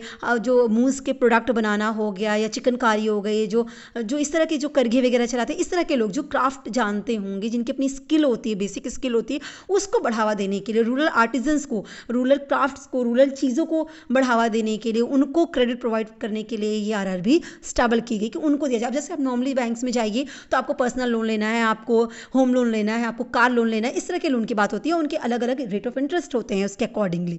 तो ये बैंक क्या की गई, रूरल की नीड्स को ध्यान में रखते हुए, उनके ऑब्जेक्टिव को ध्यान में रखते हुए कि जो गांव में लोग रह रहे हैं उनकी क्या चाहत हो सकती है, उनकी क्या नीड हो सकती है, उसके हिसाब से उनको लोन प्रोवाइड किया जाएगा। तो उस तरीके से उस चीज़ को सप्लाई करने के लिए, उनकी उस रिक्वायरमेंट को फुलफिल करने के लिए इस बैंक को स्टेबल किया गया था। उनको क्रेडिट सप्लाई प्रोवाइड करने के लिए इस बैंक को स्टेबल किया गया था। Is it clear? Rural development के लिए ऑब्जेक्टिव था, बट ऑब्वियस सी बात है जब रूरल इकोनॉमिक एक्टिविटीज़ को हम प्रमोट करेंगे, उसको सपोर्ट करेंगे, है ना, उसके लिए हम क्रेडिट्स देंगे, लोन देंगे, तो बट ऑब्वियस सी बात है वो चीज़ें इंक्रीज़ करेंगी और हमारा रूरल एरियाज़ भी इंक्रीज़ करेगा। तो ये भी ऑब्जेक्टिव था इसका। इसके अलावा savings mobilisation, so but obvious सी बात है बैंक का मतलब है कि सेविंग्स को मोबिलाइज किया जा सके। तो रूरल जो लोग हैं उन हाउस होल्ड्स लोगों की उनकी हैबिट में आए कि सेविंग्स करना है, उनके अंदर फाइनेंशियल लिटरेसी इंप्रूव हो, वो जाने कि कैसे पैसे बैंक्स में जाते हैं, किस तरीके से इंटरेस्ट मिलता है, मतलब उनको फाइनेंशियली लिटरेट करना कि सेविंग्स करना ज़रूरी है, वो फ्यूचर में काम आ सकते हैं, फ्यूचर के काम के लिए आप लोन ले सकते हैं, इस तरीके से उनको नॉलेज प्रोवाइड करना, ये सब रीजंस था आपके आरआरबी के स्टेबल होने का। तो इन ऑब्जेक्टिव के साथ हमारी आरआरबी स्टेबल की गई। ठीक है, अब हम बात कर लेते हैं फंक्शंस की। तो देखिए बट ऑब्वियस सी बात है, पहला फंक्शन तो यही हो गया कि भाई short term medium term loan जो वीकर सेक्शन है सोसाइटीज़ के लोग हैं, जो रूरल एरियाज़ के लोग हैं, उनकी नीड के अकॉर्डिंग उनको फंड प्रोवाइड करना। अब फार्मर्स का क्या होता है, उनको पता है कि उनका जैसे जो एग्रीकल्चर वो जो करते हैं तो उनका एक पीरियड होता है कि ये जैसे आपने सुना होगा, आपने बचपन में पढ़ा होगा कि रबी की फसल है, एक खरीफ की फसल है, हर एक फसल का एक टाइम पीरियड होता है ना। ये गन्ने की शुगर केन की फसल का टाइम पीरियड है, तो हर एक का टाइम पीरियड होता है, फिर वो वेयर हाउस में जाते हैं, फिर उससे कैश कन्वर्ट होता है। तो उनको जब उनकी नीड है कि भाई हमको इस समय इसे ये फसल करनी है, अब इस फसल के पूरा होने के बाद ही पैसा आएगा, जब इसकी कटाई हो जाएगी, ये मार्केट में सेल होने के लायक बन जाएगा, हम उसको सेल करेंगे, उसके बाद पैसा आएगा, तभी हम लोन रीपे कर सकते हैं। तो उनकी उस नीड को समझते हुए उनको लोन प्रोवाइड करने की बात की गई कि आपको 6 महीने के बाद आपका फसल तैयार हो जाता है, 6 महीने के बाद आपको ज़रूरत पड़ेगी, मतलब आपका फंड, आपका जो फसल है वो कैश में कन्वर्ट होगा, तो फिर आप रीपे करिएगा। इस तरीके की चीज़ों को ध्यान में रख के ये लोन प्रोवाइड किया गया। तो एक तो काम ये था इनका। इसके अलावा जो स्मॉल एंटरप्रेन्योर्स हैं उनको फाइनेंशियल हेल्प प्रोवाइड करने की बात कही गई। सेल्फ हेल्प ग्रुप बनाए गए, जॉइंट लायबिलिटीज़ ग्रुप बनाए गए जो रूरल एंटरप्रेन्योरशिप को हेल्प करें। एसएसजी आपने देखा होगा गाँव में, अगर आप कनेक्टेड हो गाँव में तो आप देखोगे कि वहाँ पे क्या हो गया, समूह की तरह बात की, ये समूह के लोग हो गए, इनको हिंदी में वो लोग बोलते हैं समूह के लोग हैं हम लोग, तो उनका अपना एक अकाउंट ओपन कर दिया जाएगा, हर समूह के लोग थोड़ा थोड़ा पैसा करके उसमें डाले जाएंगे। अब 20 मेंबर हैं, 30 मेंबर हैं, जितने भी मेंबर हैं, सेल्फ हेल्प ग्रुप खुद ही से हम लोग मदद कर रहे हैं, तो हम 20 लोग 30 लोग अपना ग्रुप बना लिए, बैंक में जाके अपना रजिस्टर कर देंगे कि हम लोग ग्रुप वाले हैं। फिर उसके बाद वो लोग क्या करेंगे, थोड़ा थोड़ा पैसा सब लोग जमा करते रहेंगे, 500 रुपये 1000 रुपये इस तरह करते रहेंगे, अपनी कमेटी बताएंगे हम मीटिंग करते हैं, हम ये काम कर रहे हैं। फिर उनको पैसा चाहिए होगा तो उसी फंड के जो उन्होंने जितना जमा किया होगा हर महीने, उसी फंड को रख के उसी के बेसिस पे उनको लोन दे दिया जाता है कि आप अपना काम करिए। तो इस तरीके से एंटरप्रेन्योरशिप को बढ़ावा दिया जाता है। जेएलबी इस तरह से ये ग्रुप्स फ्रेम किए गए बेसिकली कि जो एंटरप्रेन्योर्स हैं, जो छोटे लोग हैं जो अपना काम शुरू करना चाहते हैं, वो इस तरीके से काम शुरू कर सकते हैं। ठीक है, इसके अलावा रूरल पीपल को उनके घर तक बैंकिंग सर्विसेज प्रोवाइड करना उनका ऑब्जेक्टिव था। बट ऑब्वियसली बात है पोस्टल बैंकिंग का भी यही ऑब्जेक्टिव था, पर पोस्टल बैंकिंग का नेटवर्क बहुत ह्यूज है, उसका यूज़ किया गया। आरआरबी इतना ज़्यादा नहीं, आरआरबी को सेटअप करना था तो इतना ज़्यादा सेटअप करना मुश्किल था जितना ऑलरेडी पोस्ट ऑफिस सेटअप हैं। पोस्ट ऑफिस आज से नहीं चल रहा, बहुत टाइम से पुराना है। आपने सुना होगा पोस्ट ऑफिस आया है, लेटर आया है ना, तो उनका बहुत लंबा नेटवर्क है। तो वो उस सब का यूज़ करते हुए पोस्टल बैंकिंग रखा गया कि हम डोर स्टेप अच्छे से प्रोवाइड कर सकते हैं। पर आरआरबी का भी ऑब्जेक्टिव यही था कि हम लोगों को, जो गरीब लोग हैं, उनके घर तक उनको बैंकिंग सर्विसेज प्रोवाइड कर सकें। इसके अलावा आरआरबी आपको क्या करती है कि जो रूरल एरियाज़ में हैं उनको लोन देगी, पर बहुत लोअर रेट ऑफ इंटरेस्ट में देगी, है ना, उनसे कम आरओआई चार्ज करते हुए देगी। इसके अलावा वो क्या करती है, जो गवर्नमेंट के प्रोग्राम्स हैं उनको एग्जीक्यूट करने में हेल्प करती है, जैसे मनरेगा वगैरह आपने सुना होगा। मनरेगा तो अब वीबीजी रामजी है ना, मतलब आपका क्या हो गया, विकसित भारत गारंटी फॉर रोजगार एंड आजीविका मिशन ग्रामीण के लिए। तो इसके तहत जो पैसे आते हैं, या आईआरडीपी के तहत जो पैसे आएंगे, है ना, प्रधानमंत्री ग्राम सड़क योजना जो है उसके तहत जो पैसे आएंगे, इस मतलब वो फंड वहाँ पे आएगा और उसी से सबको, जो लोग काम कर रहे हैं उनको फंड डिसबर्स किया जाएगा। तो इस तरीके से जो गवर्नमेंट के प्रोग्राम है उनको भी एग्जीक्यूट करने के पर्पज़ से आरआरबी स्टेबल की गई थी, और ये उनका काम था कि वो ये सब करें। सो आई होप आपको क्लियर हुआ। देखिए, ई बैंकिंग की अगर हम बात करते हैं तो ई बैंकिंग का फुल फॉर्म क्या होता है, इलेक्ट्रॉनिक बैंकिंग। सो नाम से क्लियर हो रहा है, बैंकिंग की फैसिलिटीज़, बैंकिंग की चीज़ें आप अवेल करने वाले हैं इलेक्ट्रॉनिक टेक्नोलॉजी का यूज़ करके।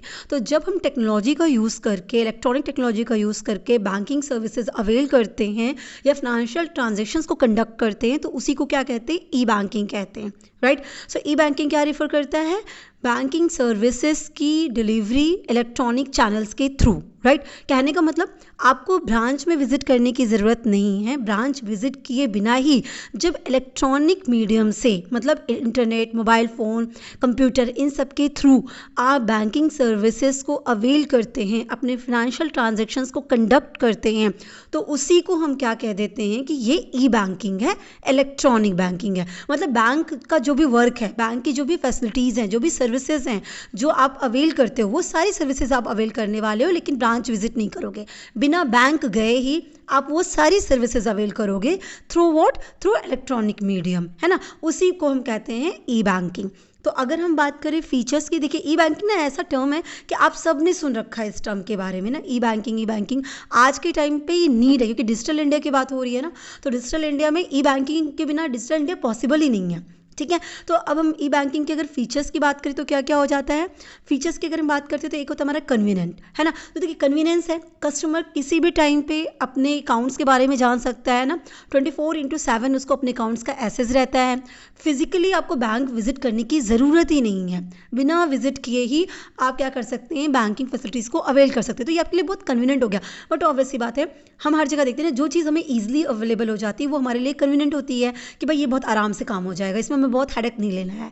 तो ऐसे ई बैंकिंग क्या हो गई, आपको किसी की ब्रांच कहीं पे है, किसी का काम कहीं पे है, वो है कहीं पे, तो आपको ई बैंकिंग की वजह से क्या हो गया, आपको बैंक जाने की ज़रूरत ही नहीं है। आपको हर काम आपके फ़ोन के थ्रू, आपके लैपटॉप के थ्रू, कंप्यूटर के थ्रू आपको हो जाएगा। या एटीएम की फैसिलिटीज़ है, एटीएम हर जगह है, आप वहाँ से कर सकते हैं। तो बहुत कन्वीनियंट है ई बैंकिंग। इसके अलावा कॉस्ट इफेक्टिव है, क्योंकि ई बैंकिंग की वजह से जो बैंक की ऑपरेशनल कॉस्ट होती है, बैंकिंग फैसिलिटीज़ को प्रोवाइड करने की जो कॉस्ट होती है, जो एडिशनल खर्चे होते थे, ऑपरेशंस के खर्चे होते थे, वो सारे खर्चे क्या हो गए, कम हो गए कहीं हद तक। तो ई बैंकिंग कॉस्ट इफेक्टिव है। इसके अलावा स्पीड है ई बैंकिंग में, मतलब ट्रांजेक्शन आप ऑनलाइन जब करते हैं ना तो वो जल्दी होता है कंपैरेटिवली जो ट्रेडिशनल मेथड था। जब अब ऑब्वियस सी बात है, अगर मान लीजिए आपको किसी को पैसे भेजने हैं, तो अगर आप ट्रेडिशनल मेथड अडॉप्ट करते तो आपको बैंक पहले विजिट करना पड़ता, फिर वहाँ से फंड ट्रांसफ़र करना होता, आप चेक लगाते, चेक क्लियर होने में कुछ टाइम लगता है ना, 1-2 दिन या 1 दिन, जो भी आपको चेक क्लियर करने में टाइम लगता है, एंड देन वो फंड किसी और के अकाउंट में जाता। अभी क्या हो गया है, आपको किसी को पैसे देने हैं, आपने मोबाइल उठाया, IMPS कर दिया, UPI कर दिया, इमीडिएट वो पैसा ट्रांसफ़र हो गया। तो बहुत स्पीड हो गई, बहुत फास्टर स्पीड हो गई आपको ट्रांजैक्शन कंप्लीट करने की, है ना। आपको अभी तो फंड ट्रांसफ़र करने की बात हो गई, अगर आपको अपना स्टेटमेंट ही चाहिए, पासबुक का ही चाहिए, तो आपको क्या करना होता है, बैंक विजिट करके पहले पासबुक को प्रिंट करवाना होता था, उसके बाद ही आप पासबुक के बारे में जान सकते थे। अभी क्या है, आप इंस्टेंट अगर आपको चाहिए, आप अपने ऐप पे जाइए और अपना पासबुक डाउनलोड कर लीजिए, है ना। तो बहुत स्पीड का वर्क हो गया ई बैंकिंग की वजह से। एक्सेसिबिलिटी की अगर बात करें तो ये इसने क्या किया, बहुत सारे लोगों को फाइनेंशियल सर्विसेज प्रोवाइड करी है, मतलब ये सभी के लिए एक्सेसिबल हो गया। कैसे एक्सेसिबल हो गया, देखिए बहुत सारे ऐसे लोग होते हैं जो बैंक विजिट नहीं कर सकते थे, जैसे कि जो लोग बूढ़े हो जाते थे, है ना, या जिनको कुछ फिजिकली कुछ प्रॉब्लम्स होती थी, जो फिजिकली चैलेंज्ड पर्सन होते थे। इस तरह से बहुत सारे लोग होते हैं। ऐसी हाउसवाइफ्स रूरल एरिया से अगर मैं बात करूँ, कि कुछ ऐसी हाउसवाइफ्स होती थी जो घर से बाहर ज़्यादा नहीं जाती थी, या बैंक के बारे में सोच के ही सोचती थी कि वहाँ जाके कैसे काम करना होगा, कुछ पता ही नहीं होगा, किससे बात करेंगे, क्या करेंगे। इस तरह की बहुत सारी चीज़ें होती थी जिसकी वजह से वो बैंक को एक्सेसिबल नहीं कर पा रही थी, बैंक तक नहीं पहुँच सकती थी। तो अभी क्या हो गया, ई बैंकिंग उनको फ़ोन के थ्रू हो गया, तो वो बहुत ईजिली एक्सेस कर सकती हैं, है ना। वो चाहे ओल्ड एज पर्सन हो, कोई फिजिकली चैलेंज्ड पर्सन हो, या कोई ऐसी कोई भी ऐसा पर्सन हो जो नहीं बैंक जा सकता है, वो सब के लिए ये एक्सेसिबल होगा। तो ऑडियंस का लेवल है वो बढ़ चुका है, इंक्रीज़ कर दिया गया है ना। तो ये चीज़ एक्सेसिबिलिटी हो गई। इसके अलावा इन्हांस सिक्योरिटी, देखिए ई बैंकिंग क्या करती है, उसमें बहुत सारे इंक्रिप्शंस और सिक्योरिटीज़ मेजर्स को अडॉप्ट किए हैं, जैसे कस्टमर्स का डेटा और ट्रांजेक्शन सिक्योर है, क्योंकि सब कुछ ऑनलाइन रह रहा। हालांकि ये अलग बात है कि भाई ऑनलाइन सिक्योरिटी, जो ऑनलाइन साइबर अटैक की बात होती है, वो कहीं ना कहीं एग्जिस्ट करती है, क्योंकि कहते हैं ना कि आप जितना पढ़ रहे हो, आप जितना आगे बढ़ रहे हो, तो उसी में कुछ ऐसे लोग होते हैं, नेगेटिव होते हैं, जो इन्हीं चीज़ का फ़ायदा उठा के चीज़ों को ब्रेक भी करते हैं, गलत काम भी करते हैं। तो जहाँ तक बहुत सिक्योरिटी लगाई गई है, सिक्योरिटी लगाने के लिए बहुत सारी चीज़ें, एडवांस टेक्नोलॉजी को अडॉप्ट किया गया, समझाया गया, तो वहीं पे कुछ लोग इसका गलत इस्तेमाल भी कर रहे हैं। तो हालांकि सिक्योरिटी वगैरह देखा जाए तो वैसे इंक्रीज़ कर गया। अब जैसे आपको नहीं पता कि अकाउंट में क्या हो रहा है, या अकाउंट में कितने ट्रांजेक्शन्स हो गए, या कोई फेक ट्रांजेक्शन आ गया, या आपके पैसे किसी और को चले गए, आपको ये सब तब पता चलता है जब आप बैंक जाते हैं, तभी आपको ऐसा आइडिया लगता है। लेकिन अभी आप क्या कर सकते हैं, आप आराम से अपने अकाउंट्स को हर वक्त देख सकते हैं। तो ये सब क्या होता है, ये कहीं ना कहीं सिक्योरिटी को इन्हांस करता है। इसके अलावा ई बैंकिंग में ऐसे बहुत सारे सॉफ्टवेयर्स को इस्तेमाल किया गया है, बहुत सारी सिक्योरिटीज मेजर्स को अडॉप्ट किया गया है जिससे कि डेटा प्रोटेक्टेड रहे, राइट। तो ये ई बैंकिंग और उसके फीचर्स हो गए। अगर हम टाइप्स की बात करते हैं कि ई बैंकिंग सर्विसेज के क्या क्या टाइप्स हैं, तो देखिए एक हमारा आता है ऑनलाइन बैंकिंग, जिसको हम इंटरनेट बैंकिंग भी कहते हैं। देखिए ऑनलाइन बैंकिंग या इंटरनेट बैंकिंग की अगर बात करें तो बेसिकली इसमें क्या होता है कि कस्टमर्स जितने भी ट्रांजेक्शन्स हैं, जो भी बैंकिंग ट्रांजेक्शन्स हैं, वो बैंक की जो सिक्योर वेबसाइट है उसके थ्रू कर सकता है। मतलब कंप्यूटर पे या किसी और ब्राउजर्स के थ्रू वो क्या कर सकता है, कंप्यूटर की बैंक की वेबसाइट्स के थ्रू ट्रांजेक्शन्स करते हैं। तो उसी को हम कहते हैं इंटरनेट बैंकिंग या ऑनलाइन बैंकिंग कहते हैं, है ना। तो यहाँ पे कस्टमर्स अपने अकाउंट्स को मैनेज कर सकते हैं, स्टेटमेंट्स देख सकते हैं, कोई ट्रांजेक्शन्स करना है वो सब कर सकते हैं। किसके थ्रू? सिक्योर वेबसाइट के थ्रू, जो बैंक्स ने अपनी लॉन्च कर रखी है, बैंक की ऑफिशियल वेबसाइट के थ्रू। अब ऑफिशियल वेबसाइट आप किसी भी चीज़ से एक्सेस कर सकते हैं, कंप्यूटर, लैपटॉप, पब्लिक ब्राउजर, किसी भी से एक्सेस करके आप क्या कर सकते हैं, अपना फिनेंशियल ट्रांजेक्शन्स कंप्लीट कर सकते हैं। तो वेबसाइट के थ्रू करना, तो ये ऑनलाइन बैंकिंग हो गया, है ना। तो उसके अलावा क्या आता है, एक मोबाइल बैंकिंग आता है। मोबाइल बैंकिंग की अगर बात करें तो मोबाइल बैंकिंग मतलब बैंकिंग की फैसिलिटी किससे? मोबाइल से। तो मोबाइल बैंकिंग रेफर करता है कि बैंकिंग की जो भी चीज़ें हैं, बैंकिंग की जो भी सर्विसेज हैं, जो भी फाइनेंशियल सर्विसेज हैं, जो भी अवेलेबिलिटी है बैंकिंग के रिगार्डिंग, वो सब आपको मिल जाएगी आपके टेलीकम्युनिकेशन डिवाइसेस से, मतलब आपके मोबाइल से, आपके फ़ोन पे, है ना। तो ये अलाउ करती है कस्टमर को कि बैंकिंग ऑपरेशंस को कंडक्ट कर सकते हैं अपने स्मार्टफोन से, अपने टैबलेट से। मतलब वो कहीं ना कहीं बहुत फ्लैक्सीबल और बहुत कन्वीनियंट उनको बना देती है, क्योंकि सबके पास मोबाइल फ़ोन है ना। अब ऐसे बहुत सारे लोग को आप देखेंगे कि लैपटॉप नहीं होता बहुतों के पास, लेकिन फ़ोन सबके पास होता है ना। तो अब फ़ोन के थ्रू एम बैंकिंग डाउनलोड करके आप हर चीज़ को अवेल कर सकते हैं। हर बैंक ना एम बैंकिंग की फैसिलिटीज़ प्रोवाइड करता है कि आप मोबाइल बैंकिंग से सब काम कर सकते हैं।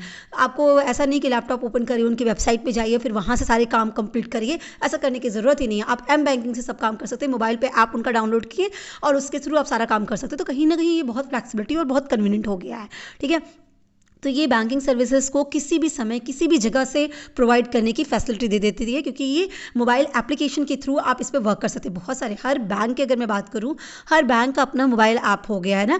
HDFC बैंक का ले लीजिए, PNB का ले लीजिए, SBI का ले लीजिए, आपने योनो SBI सुना ही होगा, HDFC वन का, PNB वन करके, HDFC, सबके अपने मोबाइल एप्लीकेशंस हैं, है ना। आप इनके ऐप के थ्रू वो सारी फैसिलिटीज़ जो इनकी वेबसाइट पे है वो सब आप एक्सेस कर सकते हैं। तो उसे हम कहते हैं मोबाइल बैंकिंग।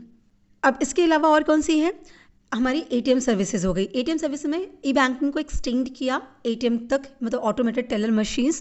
सो यहाँ पे क्या हो सकता है, आप कैश विड्रॉ कर सकते हैं, कैश डिपॉजिट कर सकते हैं, अपने अकाउंट की इन्फॉर्मेशन ले सकते हैं, पिन वगैरह चेंज कर सकते हैं। तो ATM सर्विसेज भी ई बैंकिंग का ही एक रिजल्ट है ना। ई बैंकिंग उसी से आता है। फिर आता है इलेक्ट्रॉनिक फंड ट्रांसफ़र या EFT। सो बेसिकली ये एक ऐसा सिस्टम है जहाँ पे आप क्या कर सकते हैं, अपनी मनी को इलेक्ट्रॉनिकली क्या कर सकते हैं, एक बैंक अकाउंट के थ्रू कई मल्टीपल बैंक अकाउंट्स में या किसी दूसरे बैंक अकाउंट्स में आप डायरेक्ट ट्रांसफ़र कर सकते हैं without interference of any banking staff, है ना। किसी भी स्टाफ, बैंक एम्प्लॉयज़ की हेल्प के बिना ही आप फंड ट्रांसफ़र कर सकते हैं।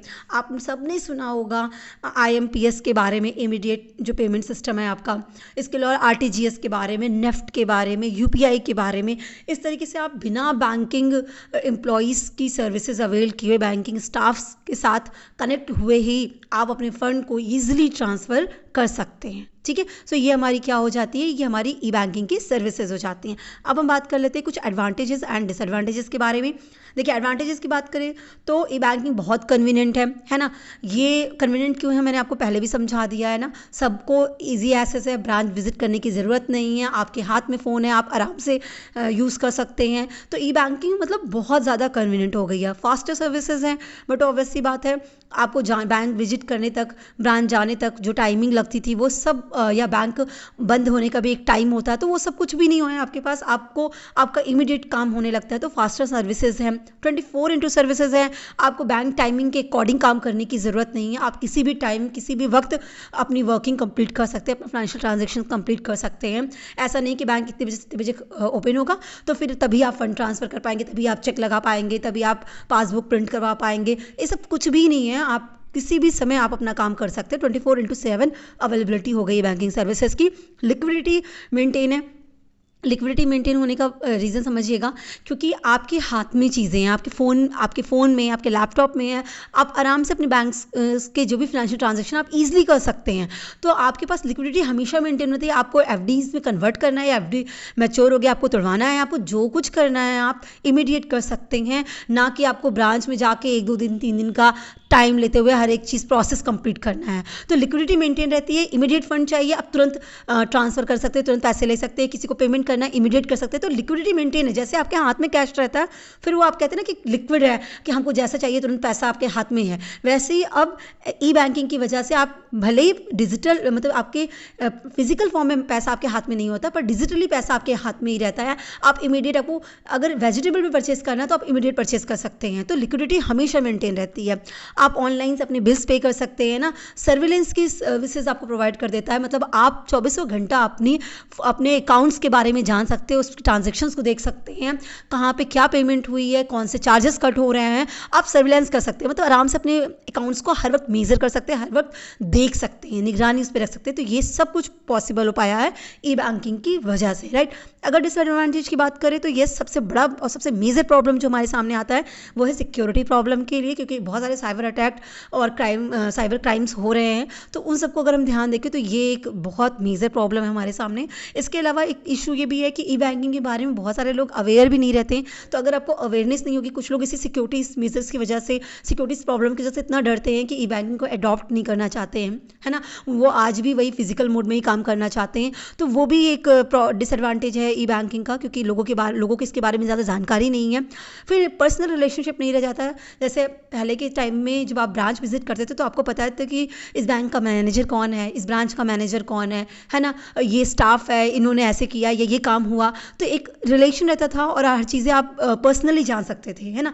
अभी यहाँ पे आपको बैंक के बारे में कुछ भी आइडिया नहीं है, वहाँ पे कौन से स्टाफ वर्क करते हैं, कौन से लोग हैं, आपको कुछ नहीं पता है। तो कोई पर्सनल रिलेशन मेंटेन नहीं रह जाता है। और ये टेक रिलेटेड सर्विसेज जो डिस्ट्रप्शंस आती हैं वो तो रहती ही हैं, कि कभी आपका लोडिंग इशू है, कभी सर्वर इशू है, कभी साइट काम नहीं कर रही है। इस तरह के जो इश्यूज़ आ जाते हैं वो भी एक ई बैंकिंग के डिसएडवांटेजेस हैं। सो आई होप आपको क्लियर हुआ होगा ई बैंकिंग।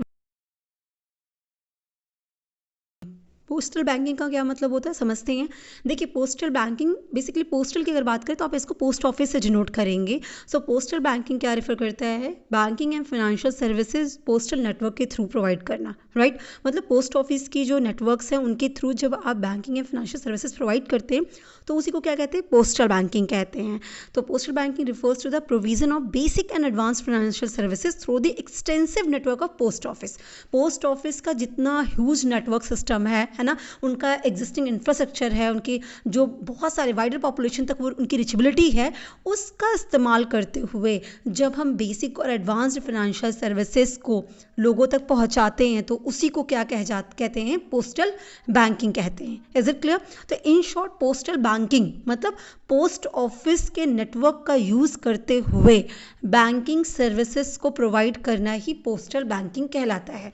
अगर इंडिया में बात करें तो पोस्टल बैंकिंग हमें कौन प्रोवाइड कर रहा है, India post payment bank, IPPB। याद रखिएगा, जो पोस्टल बैंक हमारी इंडिया की है वो कौन है, IPPB है, India post payment bank. Clear है, नाम से क्लियर हो रही है, ये इंडिया की पोस्ट फिर पेमेंट बैंक है। क्लियर है, अभी हम आगे इसको समझ लेंगे। सो IPPB बेसिकली जब लॉन्च की गई, मतलब ये जो पोस्टल बैंकिंग फैसिलिटी है जो लॉन्च की गई थी वो ना पायलट प्रोजेक्ट में लॉन्च की गई थी 30 जनवरी 2017 को, राइट। अच्छा, पायलट प्रोजेक्ट का क्या मतलब होता है ये भी समझ जाइएगा। पायलट प्रोजेक्ट का मतलब ये होता है कि जब हमें कोई चीज़ बहुत ह्यूज लेवल पे अप्लाई करना होता है तो पहले हम उसकी टेस्टिंग करते हैं, कहीं छोटी जगह पे, कहीं थोड़ी जगह पे उसका यूज़ करके, अप्लाई करके कि क्या मतलब इसका रिजल्ट रहता है। उसके बेसिस पे हम इसे क्या कर देते हैं, ऑल ओवर जगह उसकी एप्लीकेशन ऑल ओवर जगह करते हैं, है ना। तो इट मीन्स कि पायलट प्रोजेक्ट का कहने का मतलब हुआ कि पहले IPPB को कहीं छोटी जगह पर इस्तेमाल किया गया, कुछ एरिया में, स्पेसिफिक एरिया में। वो एरिया कौन सी थी, रांची और रायपुर, रांची झारखंड का, रायपुर छत्तीसगढ़। यहाँ पे पहले उसको इस्तेमाल किया गया, पहले उसको लॉन्च किया गया और उसके बाद क्या किया गया, आप अक्रॉस द इंडिया एप्लीकेबल कराया गया। सो बेसिकली पायलट प्रोजेक्ट लाया इसीलिए गया था कि उनका ऑब्जेक्टिव था कि वो फाइनेंशियल ईयर 18-19 तक इसे पूरे इंडिया में एप्लीकेबल करा दे, ठीक है। और जैसे ही इसका रिजल्ट रहा उसके अकॉर्डिंग PM नरेंद्र मोदी ने 1 सितंबर 2018 को पूरे इंडिया में पोस्टल बैंकिंग लॉन्च कर दी with the name of Indian post payment bank. Is it clear? So IPB क्या हो गया, याद रखिएगा आईपीबी एक पेमेंट बैंक है, पोस्ट पेमेंट बैंक, ठीक है। अब अगर इसके स्ट्रक्चर्स की बात करें ना, तो आईपीबी जो सेटअप हुई है वो department of post ministry of communication के अंदर सेटअप हुई है, ठीक है। और जिसमें इक्विटी है ना वो 100% इक्विटी किसकी है, गवर्नमेंट ऑफ इंडिया की। सो बेसिकली ये गवर्नमेंट ऑफ इंडिया की सब्सिडी है, याद रखिएगा, ठीक है। क्योंकि पूरा जो इक्विटी है, पूरा जो इसका शेयर है वो किसके पास है, गवर्नमेंट ऑफ इंडिया के पास। तो IPB wholly owned payment bank है ना, होली ओन सब्सिडरी है गवर्नमेंट ऑफ इंडिया की, और ये एक पेमेंट बैंक है। अच्छा, पेमेंट बैंक बार बार कही जा रही है, नाम में भी पेमेंट बैंक है। पेमेंट बैंक बेसिकली क्या चीज़ है ये भी समझ जाइएगा। देखिए पेमेंट बैंक जैसे आरबीआई की ही पेमेंट बैंक भी ना आरबीआई के अंदर ही आते हैं। सो आरबीआई की एक स्ट्रैटेजी थी कि मतलब बैंकिंग लाइसेंस अलग अलग जगह पे डिफ्रेंशिएट तरीके से प्रोवाइड किया जाए, जिससे कि और बैंकिंग फैसिलिटीज़ लोगों तक पहुंच पाए। उसी के तहत पेमेंट बैंक के बारे में बात कही गई। और पेमेंट बैंक जो सेटअप किया गया, इसके बारे में जो इनिशिएट दिया गया, वो किसकी रिकमेंडेशन पे लिया गया था, डॉक्टर नचिकेत मोर की रिकमेंडेशन पे लिया गया था। एक कमेटी हेड की गई, कमेटी बनाई गई थी जिसको हेड कर रहे थे डॉक्टर नचिकेत मोर, उन्हीं की रिकमेंडेशन पे पेमेंट बैंक सेटअप हुआ था, ठीक है। एक चीज़ तो याद रखिएगा, ये पेमेंट बैंक के बारे में बात कर रही हूँ। अच्छा, पेमेंट बैंक के बारे में मैं आपको कुछ चीज़ें बता देती हूँ कि पेमेंट बैंक बेसिकली कैसे होते हैं। पेमेंट बैंक में ना कुछ चीज़ें रेस्ट्रिक्टेड होती हैं, वो हर एक काम नहीं कर सकते हैं, ठीक है। जैसे हर एक इंडिविजुअल मैक्सिमम 2 लाख रुपीज़ तक का बैलेंस मेंटेन कर सकता है ना। पेमेंट बैंक्स कभी भी किसी एनआरआई से डिपॉजिट एक्सेप्ट नहीं कर सकती हैं। इस तरह पेमेंट बैंक के ना कुछ रेस्ट्रिक्शंस होते हैं। इंडिया में बहुत पेमेंट बैंक्स हैं, जैसे जियो पेमेंट बैंक है, एयरटेल पेमेंट बैंक है, आपका पेटीएम आपने सुन रखा है, पेटीएम भी एक पेमेंट बैंक है ना। तो ये सब क्या है, ये सब एक पेमेंट बैंक्स हैं। इसके अलावा भी बहुत सारे पेमेंट बैंक्स हैं, अगर आप सर्च करेंगे ना गूगल पे तो आपको आइडिया लग जाएगा। एनएसडीएल पेमेंट बैंक है, बहुत सारे पेमेंट बैंक है, फिनो पेमेंट बैंक है। तो आईपीबी भी एक क्या है, आईपीबी भी एक पेमेंट बैंक है, ये ध्यान रखिएगा, ठीक है। सो पेमेंट बैंक क्या होती है ये भी मैंने आपको क्लियर कर दिया। आईपीबी एक पेमेंट बैंक है, इंडियन पोस्ट पेमेंट बैंक। तो जो पेमेंट बैंक की लिमिटेशंस होगी वो आईपीबी की लिमिटेशन बन जाने वाली हैं। क्लियर हो गया? तो ये क्या है, आईपीबी की बात कही गई, इसका क्या मतलब था? सिंपल सा मतलब था गवर्नमेंट का कि उन्हें पोस्ट ऑफिस के नेटवर्क का इस्तेमाल करना था, दैट्स इट, ठीक है। उसका इस्तेमाल करते हुए बैंकिंग फैसिलिटीज़ लोगों तक पहुंचानी थी। आईपीबी इसी विजन के साथ इस्टेब्लिश की गई कि वो कॉमन मैन तक बैंकिंग, जो ट्रस्टेड बैंकिंग फैसिलिटीज़ है, वो उन्हें अफोर्डेबल रेंज में एक्सेसिबल करा सके। यही इसी मोटो के साथ, मतलब इसी विजन के साथ आईपीबी को इस्टेब्लिश किया गया। और बेसिकली जो डिजिटल इंडिया की बात कही जा रही थी ना, कि हमें डिजिटल बनना है ना, डिजिटल बनाने के लिए आईपीबी का होना बहुत ज़रूरी था, ठीक है। जो गवर्नमेंट ओन्ड कुछ ऐसा हो, क्योंकि बाकी जो पेमेंट बैंक्स हैं वो क्या है, वो प्राइवेट है ना, जैसे एयरटेल वगैरह हो गई, आपकी जियो हो गई, ये सब प्राइवेट है। पर एक गवर्नमेंट ओन्ड आपकी पेमेंट बैंक होनी चाहिए थी, जिस पे लोगों का ट्रस्ट हो, और ये एक पेमेंट बैंक हो। क्लियर हो गया? और नेटवर्क किसका हो, पोस्ट ऑफिस का। सो बेसिकली आईपीबी ने पोस्टल नेटवर्क का यूज़ किया, जो अप्रॉक्स 1.55 लाख उसके पोस्ट ऑफिसेज हैं, 3 लाख से एक्सीड उसके एम्प्लॉयज़ हैं। इन लोगों का इस्तेमाल करते हुए, है ना, ये चीज़ों का, इस लेवरेजिंग का, इस पूरे नेटवर्क का इस्तेमाल करते हुए इंडियन पोस्ट पेमेंट बैंक को स्टेबल किया गया, इस पोस्टल बैंकिंग को स्टेबल किया गया। और इतने लोग इसमें जब काम करेंगे, जैसे एक बैंक में कुछ लोग काम कर रहे हैं ना, यहाँ पे इतने लोग जो विलेज, टाउन और इस तरह की जगह पे काम करते हुए लोगों तक पहुँचाया गया इस बैंक को, ठीक है, जिससे लोग डिजिटलाइज हो सके। तो आईपीबी ना अपने इस ह्यूज नेटवर्क के थ्रू डोर स्टेप बैंकिंग्स को प्रोवाइड कर रहा था। और इसीलिए उसका जो मोटो था वो क्या था, आपका बैंक आपके दौर। क्योंकि देखिए बैंक्स तो बहुत सारी हैं, रूरल एरियाज़ में भी बैंक है ना, आरआरबीज़ वगैरह बैंक हैं, कोऑपरेटिव बैंक्स हैं। तो रूरल एरियाज़ में, अर्बन एरियाज़ में हर जगह बैंक्स अवेलेबल है।